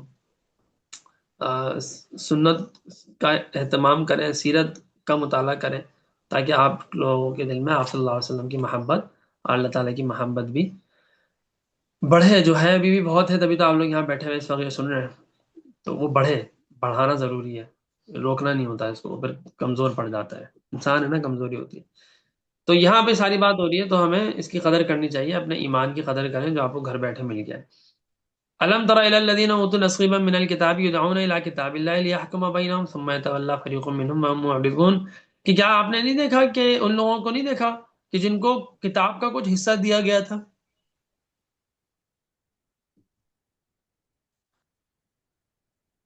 کہ وہ کیا کرتے ہیں، ان کو بلاتے ہیں اللہ کی کتاب کی طرف، تاکہ وہ کتاب ان میں حکم کرے. لیکن یہ پھر منہ پھیر لیتے ہیں. ان میں سے بعض تو منہ پھیر لیتے ہیں اور جو ہے وہ اعراض کرتے ہیں. آیت سمجھ آئی؟ نہیں، اتنی سمجھ نہیں آئی. آیت میں یہ بات ہو رہی ہے کہ آپ نے ان لوگوں کو نہیں دیکھا جن کو کتاب کا کچھ حصہ دیا گیا تھا. اوتو نصیبا من الکتاب، نصیبا من الکتاب مطلب کتاب میں سے کچھ حصہ دیا گیا تھا. یدعون الی کتاب اللہ، اور ان کو اللہ کی طرف بلایا جاتا تھا. لیحکم بینہم، یا اللہ کی کتاب کی طرف بلایا جاتا تھا. لیحکم بینہم، تاکہ وہ ان کے درمیان فیصلہ کرے. ثم یتولی فریق منہم وہم معرضون، لیکن پھر بھی ان میں سے بعض روگردانی کرتے ہیں اور وہ ہیں ہی منہ موڑنے والے. صحیح. بعض کیا کرتے ہیں، منہ پھیر لیتے ہیں. تو وہ تو ہیں ہی کیا، منہ پھیرنے والے. اچھا، اوتو نصیبا من الکتاب کا مطلب یہ ہے کہ ان کو اصل میں تو پوری کتاب ہی دی گئی تھی، لیکن انہوں نے تحریف کر کے ان میں سے بچا کچھ تھوڑا بہت ہی تھا جو صحیح تھا. تو چلو جو تھوڑا بہت صحیح تھا، جو ان کی تحریف سے بچ گیا تھا، یا جو تھوڑا بہت حصہ، ایک مطلب یہ بھی ہو سکتا ہے کہ اس کتاب تو پوری دی گئی لیکن اس کو وہ تھوڑا بہت ہی سمجھ سکے. تو چلو جو تھوڑا بہت ہی سمجھ سکے اسی کو صحیح سے وہ کر لیتے ہیں. یہ جو پہلی کتابیں نازل ہوئی اس بارے میں بات ہو رہی ہے. اوتو نصیبا من الکتاب سے یہی مراد ہے، پرانی کتاب مراد ہے. ٹھیک ہے نا. اچھا، یعنی جب انہیں دعوت دی جاتی ہے کہ قرآن کریم کی طرف آؤ، آگے جو بات آ رہی ہے کہ یدعون الی کتاب اللہ، انہیں جب اللہ کی کتاب کی طرف، یہاں سے مراد کیا ہے، قرآن. کہ جب انہیں دعوت دی جاتی ہے کہ قرآن کریم کی طرف آؤ، جو خود تمہاری تسلیم کردہ کتابوں کی بشارتوں کے موافق اور مطابق ہے،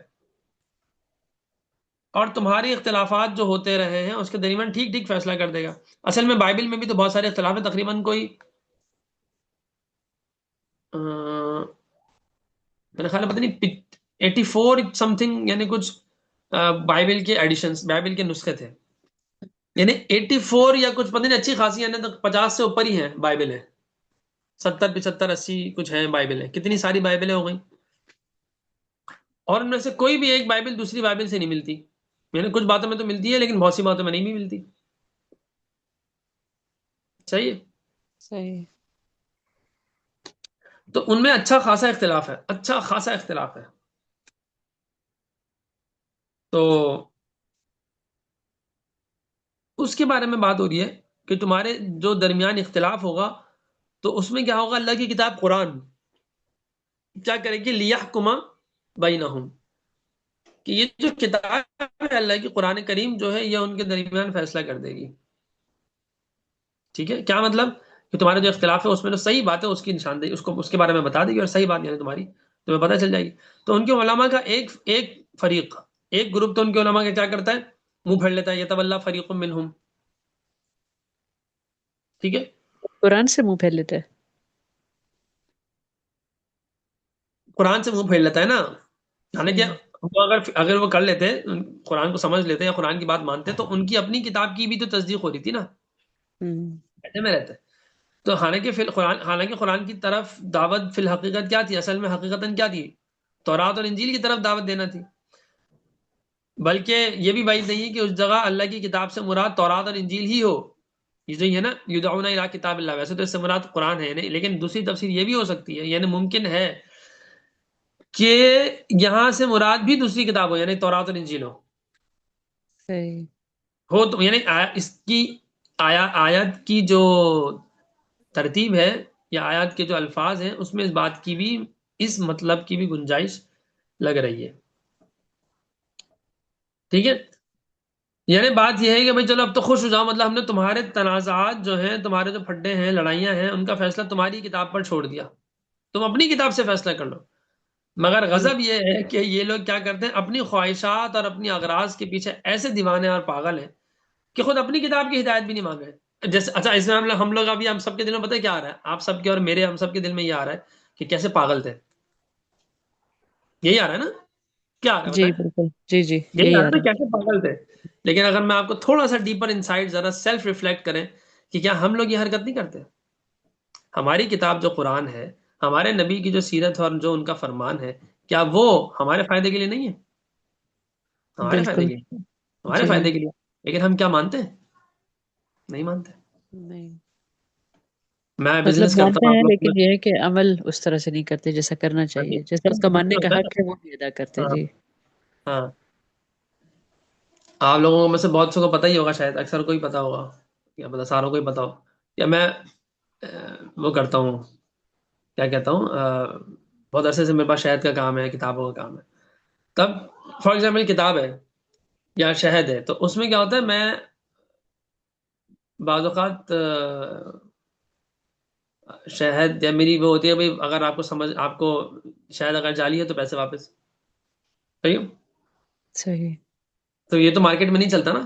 بزنس پوائنٹ آف ویو سے اس کو بے وقوفی سمجھا جاتا ہے کہ یہ پاگل پن ہے، خاص طور پہ کنزیومیبل پروڈکٹس کو. ٹھیک ہے، جو کنزیوم ہو جاتی ہیں چیزیں، کھانے پینے کی جو اشیاء ہوتی ہیں، ان میں تو بالکل ہی پاگل پن سمجھا جاتا ہے. گلاس ہے، چلو گلاس بیچی، سمجھ نہیں آئی، واپس آ گئی، ویسی کی ویسی آ گئی، دوبارہ بک جائے گی. شاید تو جو ایک چمچہ یا 10 چمچے پی لیے تو وہ تو پی لیے، وہ تو ختم ہو گئے نا، نقصان ہے نا. لیکن آپ صلی اللہ علیہ وسلم نے فرمایا تھا کہ اگر تمہارے سامان میں کوئی عیب ہو اور کسٹمر واپس کر دے تو واپس لے لو، اور اس کا سامان یعنی اس کے پیسے اس کو واپس کر دو. تو اب اس حدیث پر کاروبار میں عمل نہیں ہوتا. بہت دیندار لوگ جو اچھے سمجھدار، جو پریکٹسنگ یعنی جو عمل کرتے ہیں وہ کر لیتے ہیں. مطلب میں تو کرتا ہوں، میں تو شروع سے کر رہا ہوں، جب سے میں کام شروع کیا. اس وجہ سے نقصان بھی بہت اٹھانا پڑتا ہے سم ٹائم. ہاں ٹھیک ہے، 7-8 سال سے کرو، لیکن ہاں اب کیونکہ سیرت میں ایک پہلو ہم دیکھ لیتے ہیں، دوسرا پہلو نہیں دیکھتے. بھائی آپ کوالٹی ہائی رکھو. آپ صلی اللہ علیہ وسلم نے فرمایا کہ ہر چیز پر اللہ نے احسان کو فرض کر دیا ہے. ان اللہ کتب الاحسان علی کل شیء. اللہ تعالیٰ نے ہر چیز پر ایکسیلنس کو، احسان کو، احسان کا مطلب ہم جو سمجھتے ہیں نا کہ کسی پہ 1000 روپے دے دیے، لاکھ روپے دے دیے، احسان کر دیا، صرف وہ نہیں، وہ بھی احسان ہوتا ہے لیکن وہ احسان کا ایک حصہ ہے. تو ہمارے ذہن میں بس وہی بیٹھ گیا اردو میں. اصل میں احسان کہتے ہیں کہ کسی عمل کو اپنی بیسٹ سے بیسٹ وہ کرنا، ایکٹ کرنا. تو اپنے اویلیبل ریسورسز میں بہترین طریقے سے کسی کام کو سر انجام دینا، اس کو کہتے ہیں احسان. ٹھیک ہے نا؟ آپ جتنا کر سکتے ہیں اسے بہترین سے بہترین کی کوشش کیجیے. تو اللہ تعالیٰ فرماتے ہیں کہ ہر چیز میں اللہ تعالیٰ نے احسان کو فرض قرار دے دیا ہے. اگر تم قتل کرو تو بہترین طریقے سے قتل کرو، اگر تم ذبح کرو تو بہترین طریقے سے ذبح کرو. یعنی جہاد میں جا رہے ہو تو جس طرح بھی قتل کر دو اس کو، دشمن کو. مقصد تو قتل کرنا ہے نا، نہیں، ایسے طریقے سے قتل کرو کہ بس قتل ہو جائے صحیح سے. تکلیف میں تڑپا تڑپا کے مت مارو.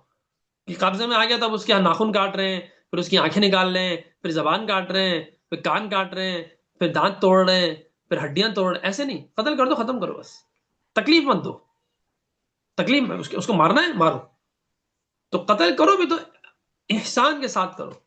یعنی اتنی جو نبی اتنی باریک باریک اور اتنی چھوٹی چھوٹی باتوں کو بھی، ویسے تو یہ چھوٹی نہیں بڑی بات ہے، لیکن ایک بالکل ہمارے مائنر باتیں ہوتی ہے نا، اس کو بھی اتنی اہمیت سے بتا رہے ہیں. جانور کو ذبح کرو تو چھری ایسی تیز ہو، جب اس پہ رکھو تو فوراً بعد اس کا گلا کٹ جائے، وہ سکون سے اس کی جان نکل جائے. ایسا نہ ہو کہ رگڑ ہی رہے وہ قصائی ہوتا ہے، یا بعض اوقات اللہ مطلب کیا بولوں میں، بڑی تکلیف ہوتی ہے کہ وہ اتنے رگڑنا پڑتا ہے، چھری تیز نہیں ہوتی، وہ بال ہی نہیں صحیح سے نہیں کاٹ پاتی، کیونکہ وہ کھال اور بال ذرا وہ ایک موٹی چیز ہوتی ہے، تھوڑا بال ذرا سلکی بھی ہوتے ہیں، تو سب چھری سلپ ہوتی ہے، تو تیز ہوتی ہے، دھار والی چھری ہوتی ہے وہ نہیں، وہ فوراً کاٹ دیتی ہے اس کو. تو وہ تکلیف، تو اتنا جو باریک باریک چھوٹی چھوٹی چیزیں اس کو بھی اللہ کے نبی نے اتنی اہمیت سے بیان فرمایا ہے. فرمایا کہ ہر چیز میں تم پر احسان کو فرض کر دیا گیا ہے. اللہ تعالیٰ نے ہر چیز کو احسان، ان اللہ کتب الاحسان علی کل شیء، اللہ تعالیٰ نے احسان کو ہر چیز میں فرض کر دیا، یعنی ہر چیز پر لکھ دیا. تو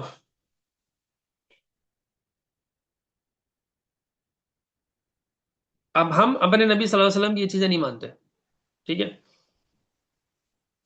ان چیزوں پر ہم خود بھی تو عمل نہیں کرتے. ہم وہ تو ابھی سوچ رہے ہیں کہ یار کیسے بیوقوف تھے کہ وہ اپنی ان کے فائدے کی بات تھی، پھر بھی وہ اپنی کتاب پر عمل نہیں کر رہے تھے. تو ہم بھی تو یہی کرتے ہیں. ہم کیا کرتے ہیں؟ ہم بھی یہی کرتے ہیں، جھوٹ بولیں گے، بغیر جھوٹ کے بولتے ہیں جی کاروبار نہیں چلتا. یہ پتہ نہیں کیسے نہیں چلتا یار، میں تو چلا رہا ہوں، ٹھیک ہے، بہت اچھا نہیں، بہت زیادہ کوئی پروفٹ نہیں کما رہا تھا، لیکن آخرت تو بنا لی نا. چلو اللہ کرے، امید ہے اللہ سے بنا لی بھی دعوت نہیں کر سکتا، اللہ ہی قبول کر لیں گے تو چلو آخرت تو کچھ بن جائے گی، اور دنیا میں بھی کوئی ایسا خاص نقصان نہیں ہو رہا ہوتا، تھوڑا تو پروفٹ ہی کم ہوتا، بس ٹھیک ہے، کوئی بات نہیں. تو یہ کوئی ایسا نہیں ہے کہ آپ پریکٹیکل کر نہیں سکتے. بعض لوگ کہتے ہیں یار بھائی وہ اس دور کی باتیں، کس دور کی باتیں کر رہے ہو؟ بھائی اس دور کی بات ہی نہیں ہے، اللہ کے نبی کی سیرت قیامت تک کے لیے ہے. یا تو آپ بول دو اپنے منہ سے کہ نہیں اللہ کے نبی کی سیرت ہمارے لیے نہیں ہے، بول دو، یہ ہمت ہے تو بول دو، یہ نکلو ایمان سے، نکلو نا، پھر جان چھوڑو ہماری بھی یار، ہم پھر آپ کو پھر ایمان کی دعوت دیں گے، ہم پھر آپ کو سیرت پہ عمل کی دعوت ہی نہیں دیں گے، ہم آپ کو ایمان کی دعوت دیں گے. پھر تاکہ کلیئرٹی تو ہو نا، ہمیں آپ کو دعوت کس چیز کی دینی ہے؟ نہیں ایمان سے بھی نہیں، نہیں وہ تو ہے اللہ کے نبی، وہ تو قیامت تک کے لیے، لیکن نہیں بھائی ایسا نہیں ہوتا. بھائی ایک طرف آپ خود کہہ رہے ہو قیامت تک کے لیے، تو دوسری طرف آپ عمل کیوں نہیں کرتے؟ کیوں؟ وہی شیطان اور نفس بیچ میں آڑے آتا ہے، جو ان لوگوں کے بیچ میں اور نفس ان آڑے آ رہا ہوتا تھا، ان کا نفس ان کے دل میں، ان کو پتا ہے کہ محمد سچے ہیں، ان کو پتا ہے یہ قرآن سچ ہے، ان کو پتا ہے ساری باتیں دلائل بالکل ٹھیک وہی ہماری کتابوں میں لکھی ہے، لیکن مانتے کیوں نہیں ہیں؟ بس دنیا کی ہوس، لالچ، نفس پرستی، اس وجہ سے نہیں مانتے. تو یہی جو برائیاں ان میں تھی وہ ہمیں کیوں بتائی جا رہی ہے قرآن میں، کہ بھائی تم بھی تو دیکھو مسلمانوں، تمہارے اندر تو کہیں یہ برائیاں نہیں ہے. تو اب آپ دیکھ لیں مسلمانوں میں یہ برائیاں ہے کہ نہیں ہے. اپنی خواہشات اور اپنی اغراض، اپنی خود غرضی کی وجہ سے ہم اپنے ہی نبی صلی اللہ علیہ وسلم کی اور اپنی قرآن، اپنے اللہ کی کتاب کو کی باتوں کو مکمل طور پہ فالو نہیں کرتے، صرف اپنی نفس پرستی کی وجہ سے. صحیح بات ہے. تو نہ ان کی بشارتیں سنتے ہیں، نہ حکام پر وہ کوئی حکام پہ کان دھرتے ہیں، کوئی عمل کرتے ہیں.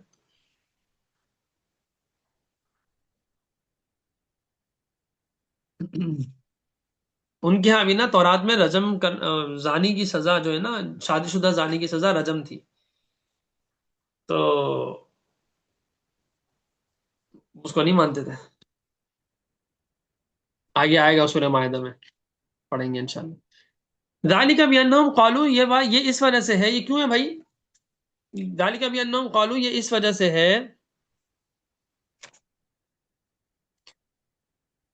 لن تمس ذالک بانہم، یہ اس لیے ہے، قالوا وہ کہتے ہیں، انہوں نے کہا کہ لن تمسنا النار الا ایاما معدودات، ہمیں دوزخ کی آگ تو ہرگز نہیں چھوئے گی مگر گنتی کے چند دن چھولے گی. وغرہم فی دینہم ما کانوا یفترون، اور ان کی ان افطرا پردازیوں نے انہیں دین کے بارے میں دھوکے میں ڈال رکھا ہے. اپنی طرف سے فضول کی جو ان کی باتیں ہیں نا، انہیں دھوکے میں ڈال رکھا ہے. آپ دیکھیں یہی کچھ کم و بیش ہمارے ساتھ بھی تو ہے. ہم بھی کہتے ہیں گناہ کرتے تو کوئی بات نہیں، ہمیں تھوڑے دن ہی جہنم چھوئے گی، پھر تو ہم جنت میں چلے ہی جائیں گے. یہ بات ٹھیک ہے کہ اس کے پیچھے دلیل ہے، لیکن رویہ ہمارا وہ کیوں بنتا جا رہا ہے جو اہل کتاب کا تھا؟ کیا یہ رویہ ٹھیک ہے کہ ہاں ہم تھوڑے دن جہنم میں جلیں گے، کوئی بات نہیں، جتنے گناہ کرنے ہیں فل ساری زندگی ناچ گانوں میں، فلم و ڈراموں میں، اور نماز کے چھوڑنے میں، روزے کے چھوڑنے میں، زکوٰۃ کے نہ دینے میں، حج کے نہ کرنے میں، برا سلوک کرنے میں، سب کرو، ایمان ہے ہمارے پاس، ہم جنت جائیں گے، کوئی بات نہیں، ہمیں گنتی کے چند دن آگ چھوئے گی، ٹھیک ہے ہم سہ لیں گے. ویسے پتہ نہیں ہے نا بھی جہنم ہے کیا، جب پتہ چلے گا تب پتہ چلے گا. وہ ایک واقعہ ہے کہ ایک مسجد میں ایک طالب علم بیٹھا ہوا تھا، کتاب پڑھ رہا تھا. وہاں ایک لڑکی آ گئی بھاگ کر مسجد کے اندر داخل ہو گئی. تو تھوڑا سا حیران ہوا، پھر اس کو دیکھا تو وہ لڑکی بہت خوبصورت تھی. وہ لڑکی پتہ نہیں شاید کہیں نکل گئی تھی، راستہ بھٹک گئی تھی، کیا مسئلہ تھا. وہ بس اپنی جان بچانے رات گزارنے کے لیے اس نے کہا مسجد میں ہی بیٹھ سکتی ہوں، تو وہ مسجد میں آ گئی تھی. اس طرح کی کہانی تھی. تو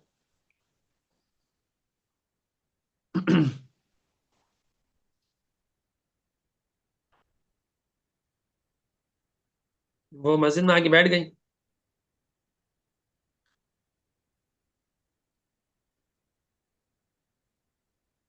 تو وہ بچہ نا چراغ میں وہ کر رہا تھا، چراغ کی روشنی سے کتاب پڑھ رہا تھا. تو اس نے جب لڑکی کو دیکھا اور لڑکی نے اس کو دیکھا تو وہ لڑکی تھوڑا سا گھبرا تو گئی، لیکن اس نے کہا کہ اگر میں یہاں بیٹھ جاؤں تو آپ کو کچھ اعتراض تو نہیں ہے. تو وہ طالب علم کہتا ہے کہ نہیں، ٹھیک ہے. تو وہ ایک کونے میں وہ ہوتی ہے، ایک کونے میں طالب علم ہوتا ہے، ایک کونے میں طالب علم ہوتا ہے.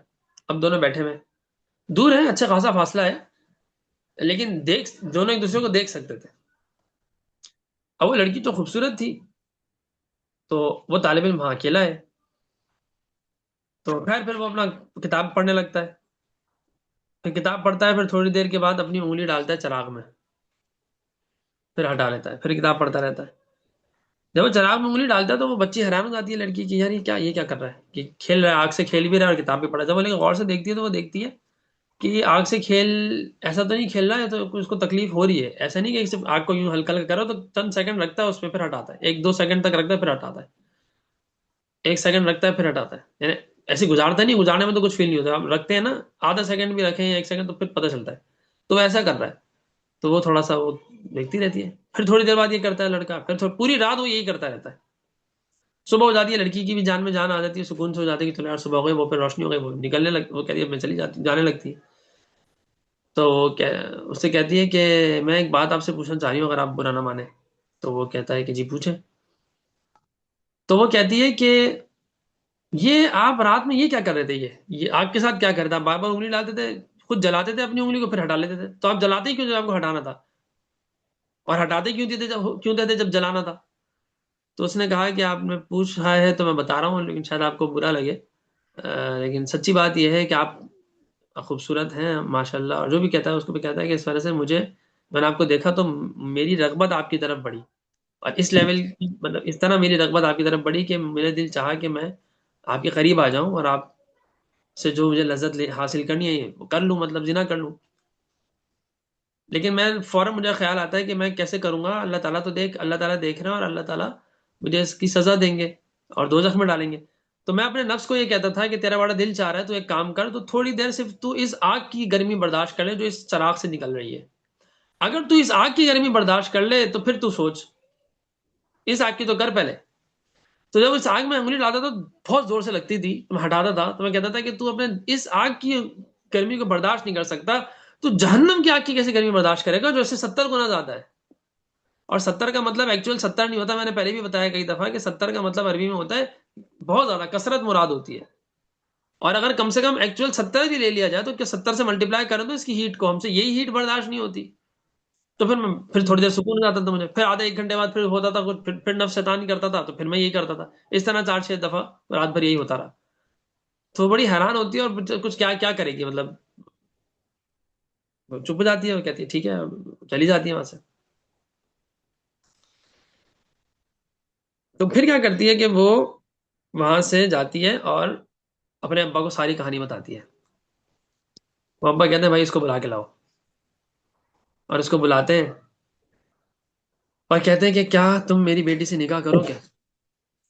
تو وہ تو ایک دم حیران ہو جاتا ہے کہ یہ کیا کہانی ہو گئی ہے.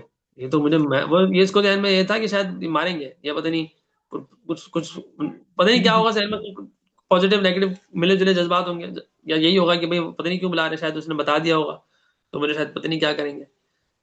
تو اس کو بلواتے ہیں کچھ لوگ بھیج کے، تو وہ آ جاتا ہے. تو وہ سے جب یہ بات کہتے ہیں تو وہ کہتے ہیں کہ وہ تھوڑا سا حیران ہوتا تو کہتے ہیں کہ اصل میں بات یہ ہے کہ اس زمانے میں تم جیسا پاک دامن اور اللہ کے عذاب سے ڈرنے والا بندہ مجھے ملنا مشکل ہے، تو اس لیے میں چاہتا ہوں کہ تم اس سے نکاح کر لو اگر تمہیں پسند ہو تو وہ کہتے ہیں ہاں بالکل، وہ تو پسند تو اس کو آئی گئی تھی، اس کو پیار تو ہو ہی گیا تھا، یوں سمجھ لیں۔ تو وہ لڑکی سے بھی پوچھ چکا ہوتا ہے باپ پہلے، لڑکی بھی راضی ہوتی ہے، اور لڑکی ہی کا بھی غالباً یہ ہوتا ہے کہ واقعی اتنا اللہ سے ڈرنے والا، اور اس کو پورا موقع تھا، وہ میرے ساتھ کچھ بھی کر سکتا تھا لیکن اس نے نہیں کیا، صرف اس اللہ کے خوف سے۔ تو یہ جب بغیر کسی تعلق کے کچھ بھی کر کے کہیں بھاگ بھی جاتا تو اس کے پیچھے کوئی نہیں جاتا، تو جو بندہ بغیر کسی تعلق کے ناجائز فائدہ اٹھا سکتا تھا اور اس نے نہیں اٹھایا، تو تعلق کے بعد ناجائز فائدہ اس کے بعد کیا ہوگا؟ تعلق کے بعد ناجائز فائدہ یہ ہوتا ہے کہ بیویوں میں بے تحاشا ظلم کرتے ہیں، تو وہ پھر یہ ظلم بھی نہیں کرے گا، جو یہ نہیں کر رہا تو وہ کیسے ظلم کیسے کرے گا؟ تو پھر وہ بھی یہی ہوتی ہے، تو وہ اس کا نکاح ہو جاتا ہے۔ اللہ کے لیے اس نے ایک چیز کو چھوڑا، اللہ نے وہی چیز اٹھا کے اس کو دے دی، اللہ کے لیے چھوڑا نا، تقوی کا اب دیا، ہاں اللہ کے لیے چھوڑ دیا، اللہ نے وہی چیز دے دی اور بہتر انداز سے دے دی۔ یہ بھی ہو سکتا تھا اللہ میاں کوئی ایسے، مطلب ایک تو یہ ہوتا نا کہ کوئی ایک وقت کا زنا اس کے لیے حلال ہو جاتا، تو وہ بھی اللہ کے لیے چھوڑنے پہ ایک بہتر تحفہ تو تھا، یعنی وہ ویسی تحفہ تھا، بہتر نہیں تھا، ویسے ہی تحفہ تھا، سیم ٹو سیم تھا، جو وہ چاہ رہا تھا حلال ہو کے مل جاتا۔ لیکن نکاح کا کیا مطلب ہے؟ ہمیشہ کے لیے مل گئی اور بڑی عزت کے ساتھ مل گئی، اور چھپ چھپا کے بھی نہیں ملنے کی، چھپنا پڑا کچھ بھی نہیں ہے، حلال اعلان، نکاح تو حلال اعلان ہوتا ہے۔ تو اللہ کے لیے جب چھوڑتے ہیں اللہ بہت بڑھا کے دیتا ہے، بہت الگ انداز سے دیتا ہے، حلال طریقے سے دیتا ہے، بہت کچھ، اللہ کی نعمتیں تو بے شمار ہے، اللہ کی شان بھی نرالی ہے۔ تو یہ جو لوگ کہتے ہیں نا کہ ہم لوگوں میں سے بھی بعض لوگ کہتے ہیں نا کہ کوئی بات نہیں، خیر ہے یار، اللہ تھوڑے دن جہنم جائیں گے، جانا تو آخر میں تو جنت ہی جانا ہے۔ ارے بھائی یہ سوچو کہ تم جہنم کی آگ برداشت کیسے کرو گے؟ اصل میں جہنم کی آگ کا پتہ نہیں ہے نا، جہنم کی آگ کا جس دن پتہ چل گیا، تھوڑا سا بھی اندازہ ہو گیا نا، پھر مشکل ہے، گناہ کرنا مشکل ہے، پھر اللہ کی نافرمانی کرنا مشکل ہے۔ تو اللہ کے لیے اگر آپ کو چھوڑتے ہیں تو بعض اوقات اللہ آپ کو دنیا میں ہی دے دیتا ہے، ورنہ آخرت میں تو دے گا ہی دے گا نا، دنیا میں تو نہ بھی دے، دنیا تو ہے ہی امتحان کی جگہ، امتحان میں تو انعامات نہیں ملتے نا، کبھی مل جاتے ہیں۔ فار ایگزامپل کسی نے بہت ہی اچھا پیپر کر لیا، وہاں کوئی ایگزامینیٹر ہے، وہ وہی ہے جو جس کو پیپر چیک کرنا ہے، وہ دیکھ کے اسی وقت کوئی 1000 روپے یا 100 روپے ویسے انعام میں دے دے کہ بیٹا بس تمہاری رائٹنگ دیکھ کے بہت اچھا لگا، ویسے ہی تمہیں انعام دے رہا ہوں۔ رزلٹ تو بھلے بعد میں آ گا لیکن وہ سمجھ گیا کہ بچے کا پیپر بہت آؤٹ کلاس ہوگا، استاد تو استاد ہوتا ہے، ایک نظر دیکھ کے سمجھ جاتا ہے۔ تو اس لیے اللہ تو اللہ ہے، تو اللہ کو تو پہلے سے پتا ہے، اس کو تو کیا نظر دیکھ کے، اس کو تو اس کا بھی اس نظر کے دیکھنے کا بھی محتاج نہیں ہے نا، ایک نظر دیکھنے کا بھی اللہ محتاج نہیں ہے، اس کو تو ہمارے پیدا ہونے سے پہلے سے پتا تھا ہم نے کیا کرنا اور کب کیا ہمارے کیا اعمال ہوں گے۔ تو جس طریقے سے وہ ایک چھوٹا موٹا کبھی کبھی کسی طالب علم کو کبھی کبھی کوئی استاد ایسے بھی کوئی گفٹ دے دیتا ہے، اس طرح اللہ بھی کبھی کبھی کسی کو دنیا میں دے دیتا ہے، لیکن اصل تو ایگزام رزلٹ آنے کے بعد ہی ہوگا نا۔ تو یہاں پہ بھی اصل کیا ہوگا؟ آخرت میں ہی ہوگا۔ ہاں دنیا کی زندگی سکون مل جائے گی، یعنی روحانی سکون حاصل ہو جائے گا، یہ دنیا میں مل جاتا ہے۔ یہ بھی ایک بات سمجھ لیں صحیح، کہ اگر آپ اللہ کے لیے کوئی کام کرتے ہیں نا، اللہ کی فرمانبرداری کرتے ہیں، تو بعض اوقات وہ چیز تو نہیں ملتی۔ بعض لوگ کے ذہن میں یہ بھی کانسیپٹ ہوتا ہے، فلم ڈرامے دیکھ کر یہ ذہن میں بیٹھ جاتا ہے کسی نے میرے ساتھ برا کیا نا، اس کے ساتھ تو لازمی برا ہوگا، ہو جاتا ہے، دنیا میں بھی ایسا ہوتا ہے، اللہ میاں کرتے ہیں، لیکن لازمی ہونا ہو یہ ضروری نہیں ہے۔ اگر یہ دنیا کا نظام عدل ہوتا تو کبھی بھی شمر حضرت حسین، امام حسین رضی اللہ عنہ کو قتل نہیں کر سکتا تھا۔ یہ دنیا دار الامتحان ہے، یہاں حسین جیسے قتل ہو جاتے ہیں، شہید ہو جاتے ہیں، اور شمر جیسے تخت پہ بیٹھ جاتے ہیں، ابن زیاد اور یزید جیسے تخت پہ بیٹھے ہوتے ہیں، اور حسین جیسے عظیم الشان اور جنت کے نوجوانوں کے سردار کا سر نیزے پہ اٹھا کے وہ ایسے لے کے جا رہا تھا، بے شرم اور بے غیرت۔ ٹھیک ہے، تو کیا یہاں تو حسین جیسے کا یہ حشر ایک طریقے سے دیکھا جائے تو ہو گیا، تو دنیا میں تو ہوگا، لیکن ہاں کبھی کبھی اللہ تعالیٰ دنیا میں بھی دکھا دیتے ہیں، ایسا بھی ہوتا ہے۔ لیکن یہ دنیا میں جو ہے نا وہ ہمیشہ ہیپی اینڈنگ نہیں ہوتی، ہمارے کانسیپٹ بگڑ گئے ہیں یہ ڈرامے اور فلمیں دیکھ کے کہ اینڈ ہمیشہ ہیپی اینڈنگ ہوتی ہے۔ بھائی وہ فلموں میں ہوتا ہے، وہ ریل لائف میں ہوتا ہے، ریئل لائف میں ایسا ہو گیا نہیں ہوتا نہیں ہوتا۔ ہاں یہ ضرور ہوتا ہے کہ اگر آپ حق پر ہیں تو آخرت تو 100% ڈیفینیٹلی آپ کی ہے، اور اس دنیا کے مقابلے میں کچھ بھی نہیں ہے، مچھر کا پر نہیں ہے دنیا کی حیثیت آخرت کے مقابلے میں۔ اور ایسا بھی ہوتا ہے کہ آپ کو اس دنیا کی زندگی میں سکون ضرور حاصل ہو جاتا ہے، ٹھیک ہے۔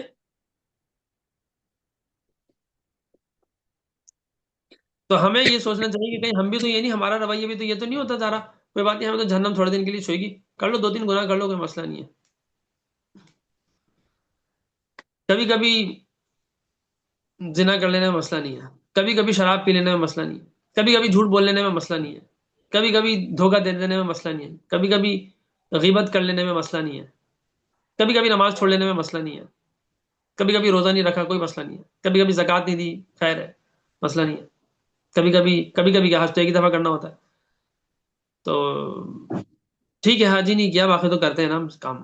تو بھائی ایسا نہیں ہے، آپ اپنی کوشش پوری کریں، نفس ہے، انسان ہے، کمزور ہے، کبھی ٹوٹ جائے گی ہمت، تو پھر فوراً توبہ کر لینا، میں غلطی ہو گئی تھی، اللہ میں نماز چھوڑ دی، غلطی ہو گئی تھی، اللہ میاں وقت برباد کر لیا، فلمیں دیکھ لی، اللہ میاں غلطی ہو گئی تھی، اللہ میاں روزہ چھوڑ دیا، اللہ میاں غلطی ہو گئی تھی، فلاں کا حق مار لیا، فلاں سے بدتمیزی سے بات کر لی، اللہ میاں غلطی ہو گئی تھی. یہ ایک الگ رویہ ہے. اور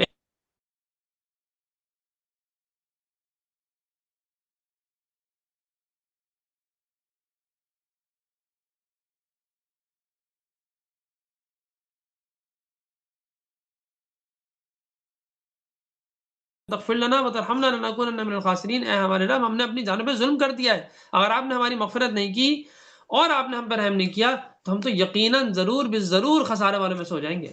خدا کے لیے ہے، مطلب آپ خدا کے لیے کیا مطلب، یا اللہ ہمیں معاف کر دے. یہ آدم والا رویہ ہے، گناہ ہو جائے توبہ کر لو. اور شیطان والا رویہ ہٹ دھرمی. جی، تو اب آدم جنت میں، گناہ غلطی پہ دونوں اڑے کی. رہو. اچھا، ہمارے نبی کتنی دفعہ توبہ کرتے تھے دن میں؟ نبی 70 کریم بار، صلی اللہ علیہ وسلم 70 بار. ان کا بھی ہے 70 بار. اچھا، ہر میں دن؟ نے بتایا 70 کا عدد کثرت کے لیے آتا ہے، اگر 70 ایکچوئل بھی ہو یا 100 بار بھی اگر کسی روایت میں ہے تو اللہ کے نبی 100 بار یا کرتے تھے، اس طرح کرتے تھے، 100 یا اس سے زیادہ بار کرتے تھے، اس طرح بھی ایک کسی روایت میں غالباً ہے 100 یا اس سے زیادہ بار، یا 70 یا اس سے زیادہ بار اللہ کے نبی استغفار کرتے تھے. تو جب اللہ کے نبی اتنا کرتے ہیں تو ہمیں بھی کم از کم 100 دفعہ تو کرنی چاہیے، استغفر اللہ کی تسبیح 100 دفعہ پڑھنی چاہیے. پتہ نہیں کتنے گناہ ہو جاتے ہیں دن میں، اللہ معاف کرے. تو یہ اس وجہ سے ان کے ساتھ ایسا ہے، یہ کیوں ہے، یہ اس واسطے ہے، اس وجہ سے ہے کہ یہ لوگ نے کہا ہے کہ ہمیں تو آگ چھوئے گی نہیں سوائے گنتی کے چند دن. اور ان کی وغیرہم فی دینہم ما کانوا یفترون، اور ان کی افطرا پردازیوں نے انہیں دین کے بارے میں دھوکے میں ڈال دیا، اپنی طرف سے فضول فضول جو باتیں کرتے رہتے ہیں، ان باتوں نے انہیں دین کے بارے میں دھوکے میں ڈال دیا ہے. فَكَيْفَ إِذَا جَمَعْنَاهُمْ لِيَوْمٍ لَا رَيْبَ فِيهِ، بس کیا ہوگا اس دن جب ہم ان کو اس دن جمع کریں گے جس دن میں ذرہ برابر ریب نہیں ہے. وَوُفِّيَتْ كُلُّ نَفْسٍ مَا كَسَبَتْ، اور ہر شخص کو اس کے عمل کا جو بھی اس نے کیا تھا اس کا پورا پورا بدلہ دیا جائے گا، اور ان پہ وَهُمْ لَا يُظْلَمُونَ، ان پہ ظلم نہیں کیا جائے گا. قل، اچھا پہلے اس میں ایک بات اور بھی سمجھ لیں یہاں پر کہ یہ جو بات ہے نا وغیرہم فی دینہم ما کانوا یفترون، کہ وہ بہکے ہیں اپنے دین میں بنائی ہوئی باتوں میں، یعنی جو گناہوں پر وہ جری ہو گئے نا، گناہوں پر جو آگے بڑھ گئے، اس کا سبب یہ ہے کہ یہ سزا کی طرف سے بہت یعنی بے خوف ہو گئے. ان کے بڑے بڑے، ان کے جو بڑے ہیں وہ جھوٹ بنا بنا کر کہہ گئے اپنی طرف سے. ہمارے مذہب میں بھی ایسا ہے، ہمارے بہت سے، اللہ معاف کرے، ہمارے بہت سے کوئی لا علم یا پتہ نہیں کس کیا بولوں میں، بڑے عجیب ایسے ہیں کہ وہ نئی نئی عجیب عجیب سی باتیں کر کے چلے گئے. اور زیادہ تر یہ آپ کو ملے گا من گھڑت فضول کی کہانیاں، یہ آپ کو ملیں گی صوفیزم میں، زیادہ تر آپ کو وہاں ملیں گی. اور بھی ہیں، ایسا نہیں ہے کہ صرف صوفیزم میں ہے، اور جگہوں پر بھی ہے عجیب عجیب واقعات، اپنے بڑوں کے، اپنے استادوں کے، اپنے اکابر کے، ایسے ایسے واقعات جو مطلب وہ دین کا مزاج سے ہی ہٹ کر ہے، لیکن وہ اس کو تعریف بنا کر اس طرح پیش کرتے ہیں، وہ بندے وہ کام کرتے ہیں، پھر وہ دین پر عمل سمجھتے ہیں. ہمارے آپ بولے بھائی یہ کہاں سے کرے، بھائی وہ ہمارے فلاں بزرگ تھے، ان کے بھی کوئی استاد کے شیخ کے جو بڑے بزرگ استاد تھے، ان کا یہ عمل ہے. یار تم نے سیرت میں تمہیں کافی نہیں ہو رہا سیرت؟ ہاں اگر تو سیرت کے مطابق ہے تو انہوں نے بھی کیا، سیرت نے بھی کیا، یعنی سیرت میں بھی مل گیا، ٹھیک ہے، وہ تو 100% درست ہے. اور وہ اس وجہ سے درست نہیں ہے کہ مثال کے طور پر فلاں بزرگ نے کیا، وہ اس وجہ سے درست ہے کہ اللہ کے نبی نے کیا صلی اللہ علیہ وسلم. ٹھیک ہے نا. تو اس طریقے سے ان کے بھی بعض لوگوں نے کیا کرتے تھے کہ ان کے بڑے جو تھے وہ جھوٹ بنا کر کہہ گئے کہ ہم میں اگر کوئی سخت گناہ گار بھی ہوگا تو گنتی کے چند روز سے زیادہ عذاب نہیں ملے گا ان کو، گنتی کے چند روز سے زیادہ اس کو عذاب نہیں ملے گا. وقالوا لن تمسنا النار الا اياما معدودات الا اياما معدودة، سورہ بقرہ میں بھی آیا تھا نا، آیت نمبر 80 میں.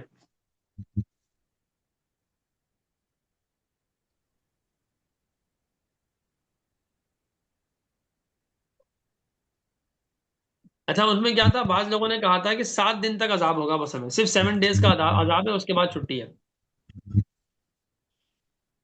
اور بعض لوگوں نے کہا تھا کہ 40 دن. موسیٰ علیہ السلام گئے تھے نا، اور 40 دن انہوں نے بچڑے کی پوجا کی تھی. تو انہوں نے جی کہا کہ جی وہ غلطی ہو گئی تھی نا، 40 دن بچڑے کی پوجا، تو بس 40 دن عذاب ہوگا. اور بعض نے کہا نہیں نہیں، ہمیں تو 30 دن عذاب ہوگا. 30 دن نہیں، 40 سال. جو وادی تیہ میں وہ بھٹکتے پھرے تھے نا، تو انہوں نے کہا بس ہمیں 40 سال عذاب ہوگا.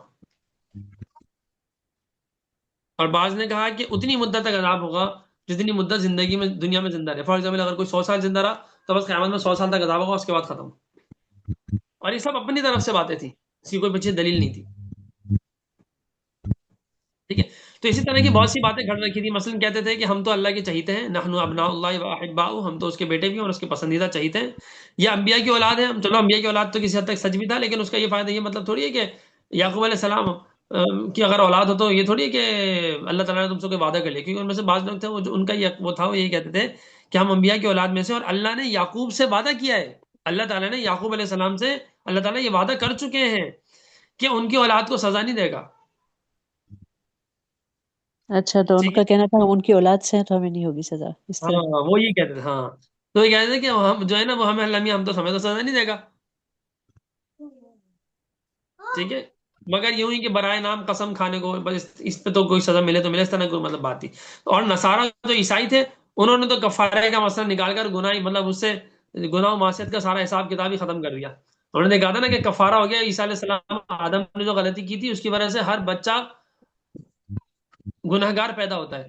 تو اللہ نے جی اس سارے سسٹم کو ختم کرنے کے لیے اپنے بیٹے کو سولی پہ چڑھایا، اور جیزس کو پھانسی ہوئی. جیزس نے اپنے آپ کی قربانی دے دی تاکہ آئندہ لوگ گناہ نہ کر، گناہگار پیدا نہ ہو. تو آئندہ لوگ گناہگار پیدا بھی نہیں ہوتے، اور ہم سب کے کفاروں کا، سب کے گناہوں کا کفارہ، اللہ ہم سے اتنا پیار کرتے ہیں کہ ہم سب کے گناہوں کا کفارہ اللہ نے اپنے بیٹے کو ذبح کر کے سولی پہ چڑھا کے ہم سب کا کفارہ اتار دیا.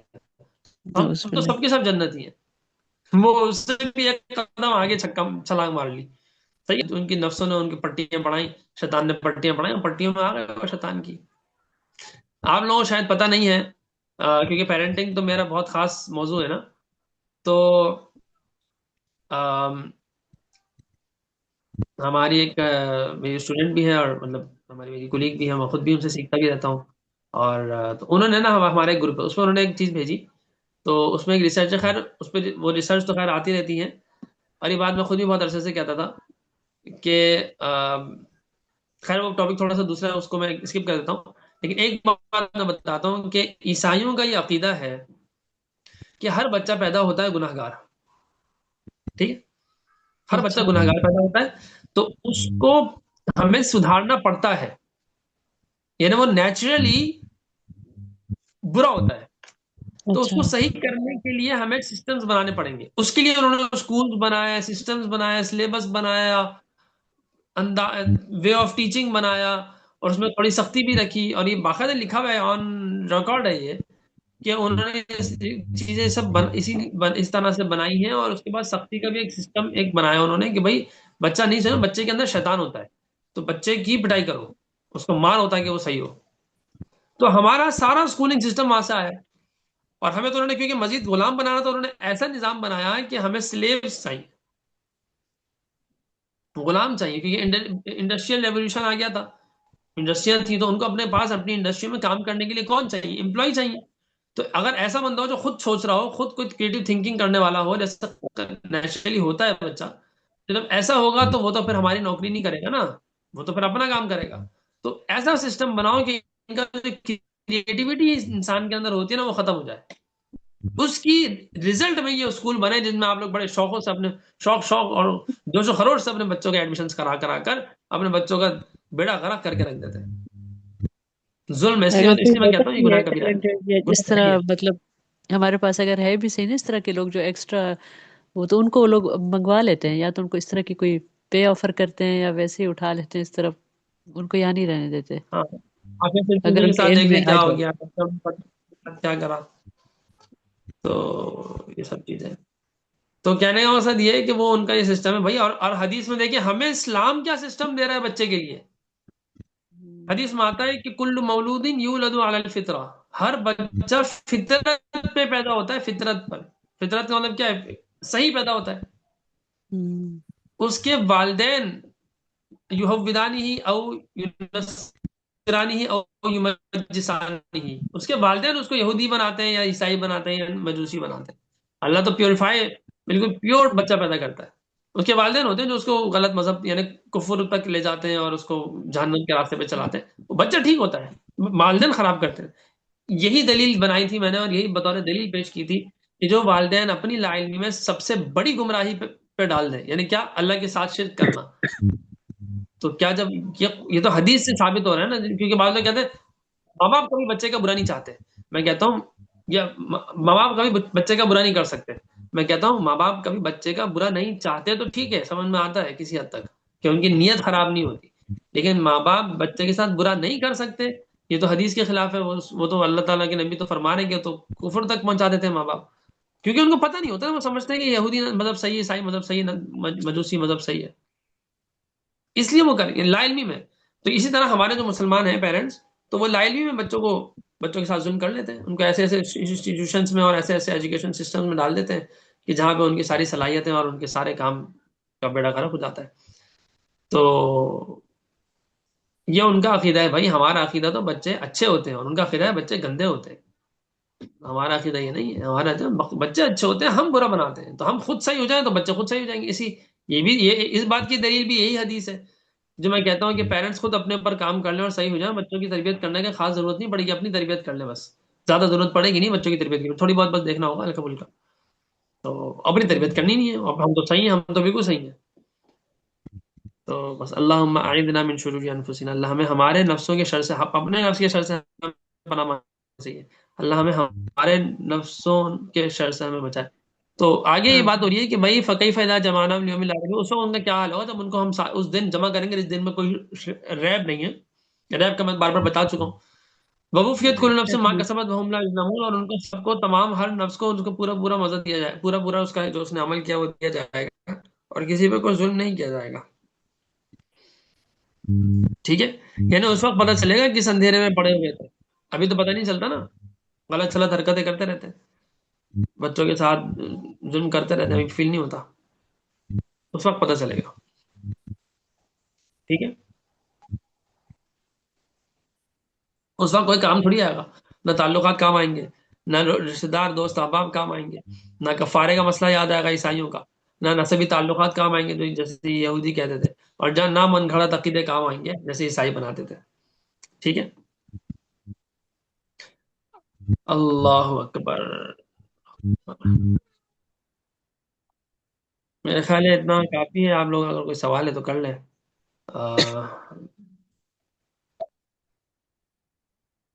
اس کے بعد پھر یہ والی آیت ہے قل اللہم والی، تو یہ پھر ہم بعد میں پڑھ لیں گے.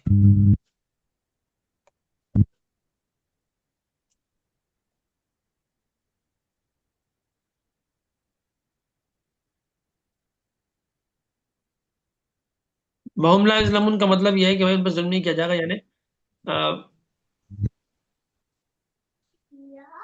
ان کاموں پر سزا ہوگی جو کام انہوں نے کیے ہیں. یعنی اپنے طور پر کسی نے کوئی جرم کر دیا تو اس پہ نہیں ہوگی.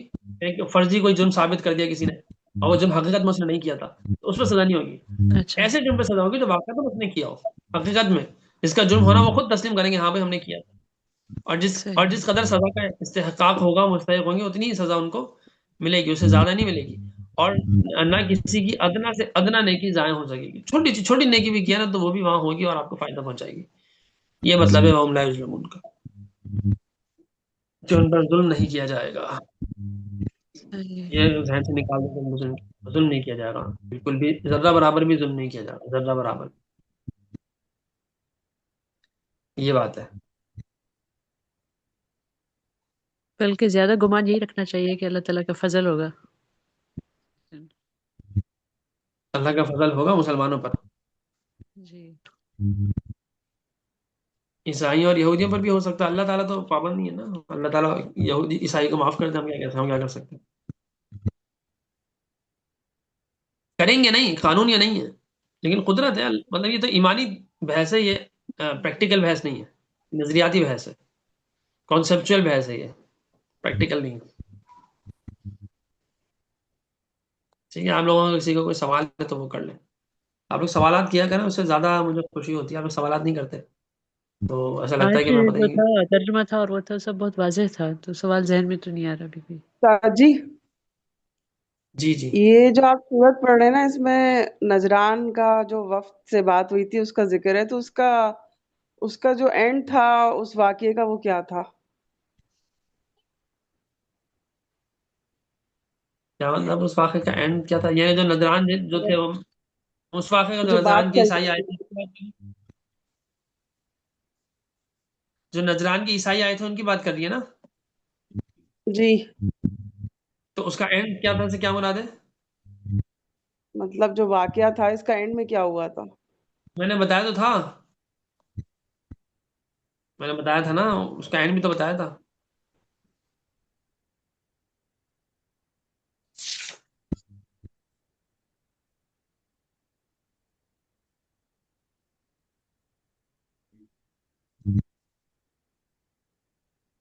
سیرت ٹھیک ہے استاد جی، ہم لوگ اس کو محمد پھر بن، ریکارڈنگ میں دیکھ لیں گے۔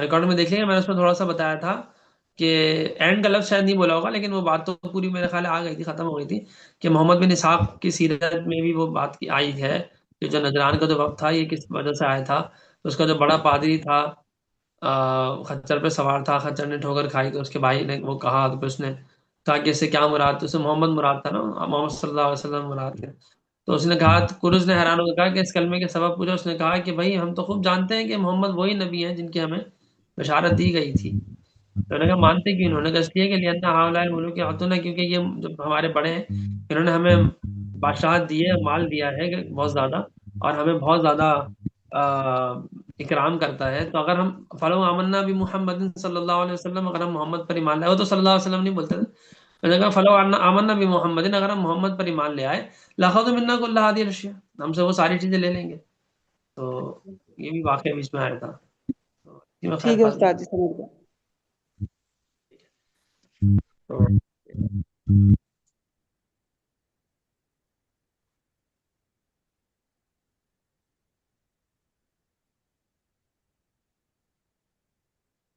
ٹھیک ہے، اور کوئی سوال ہے؟ میرا خیال ہے کہ لگ تو نہیں رہا۔ جی دعا کروا لیں بس۔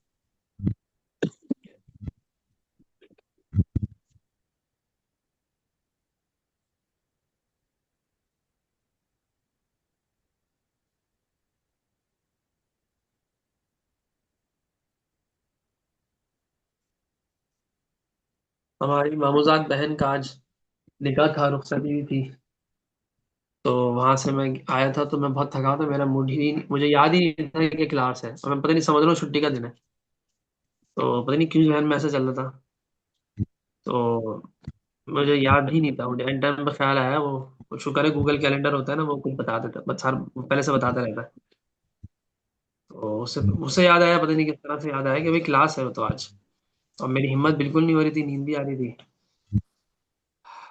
تو لیکن میں نے کہا تھوڑی دیر پڑھاؤں گا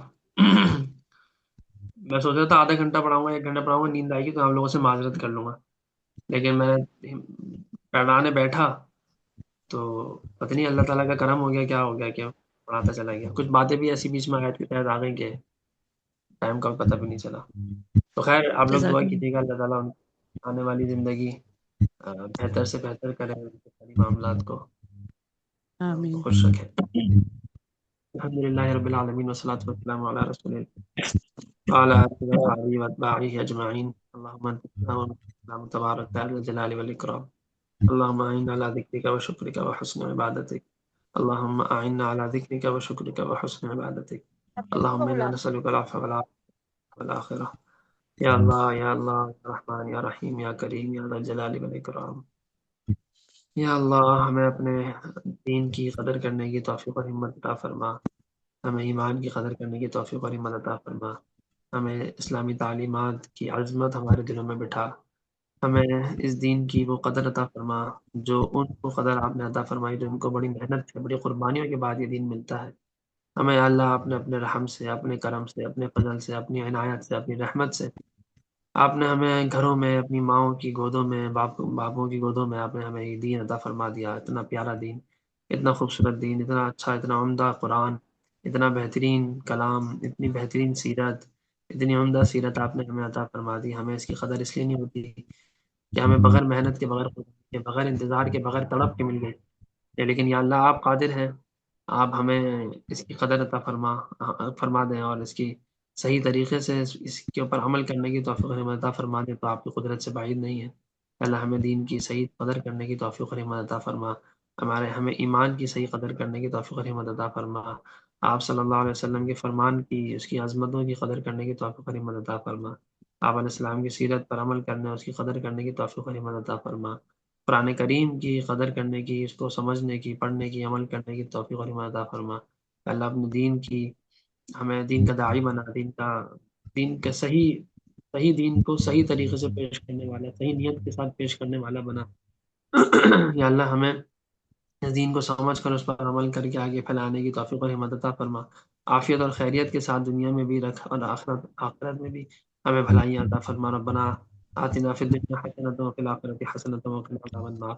یا اللہ جتنے خیر اللہ آپ کے نبی نے آپ سے مانگی وہ سب عطا فرما، جن شرور سے پناہ مانگی وہ ان سے پناہ عطا فرما، جن شرور کو آپ جانتے ہیں آپ کے علم میں ان سے پناہ عطا فرما، جن خیروں کو آپ جانتے ہیں آپ کے علم میں اللہ وہ ساری خیر عطا فرما۔ ربنا تقبل منا انك انت السميع العليم وتب علينا انك انت التواب الرحيم، وصلى الله تعالى على خير خلقه محمد وعلى اله واصحابه واتباعه اجمعين، امين بحرمة سيد المرسلين وبرحمتك يا ارحم الراحمين۔ اچھا، ایک مجھے بات یاد آئی، میں نے پہلے بھی شاید بتایا تھا، لیکن ابھی پھر میں بتا دوں کہ یہ جو ہے نا کہ آپ لوگ اگر چاہیں نا کہ آپ لوگوں کو اپنی دین کی قدر ہو، تو جو کتاب ہے محاضرات فقہ، میں نے پہلے بھی بتایا تھا، اس کا مطالعہ کر لیں۔ یہ رکھیے، یہ لال رنگ کی کتاب ہے، اس کا مطالعہ کر لیں۔ اس کو پڑھ کے نا آپ کو اندر سے ایک احساس ہوگا کہ یار واقعی ہمارا جو دین ہے نا، ہمارا جو اسلام ہے، اس کی کیا عظمت ہے۔ ویسے تو سب کا ہی مطالعہ کریں، معاذرات قرآنی، معاذرات حدیث، معاذرات فقہ، معاذرات سیرت، ان 4 کتابوں کا مطالعہ کر لیں، دین کی عظمت آپ کے دلوں میں بہت قدردانی اور بہت فائدہ ہوگا، بہت زیادہ فائدہ ہوگا۔ تو دعا کی درخواست ہے۔ جزاکم اللہ خیرہ، سبحانک اللہم و بحمدک، نشہد ان لا الہ الا انت، نستغفرک ونتوب الیک۔ السلام علیکم ورحمۃ اللہ وبرکاتہ۔ وعلیکم السلام ورحمۃ اللہ وبرکاتہ۔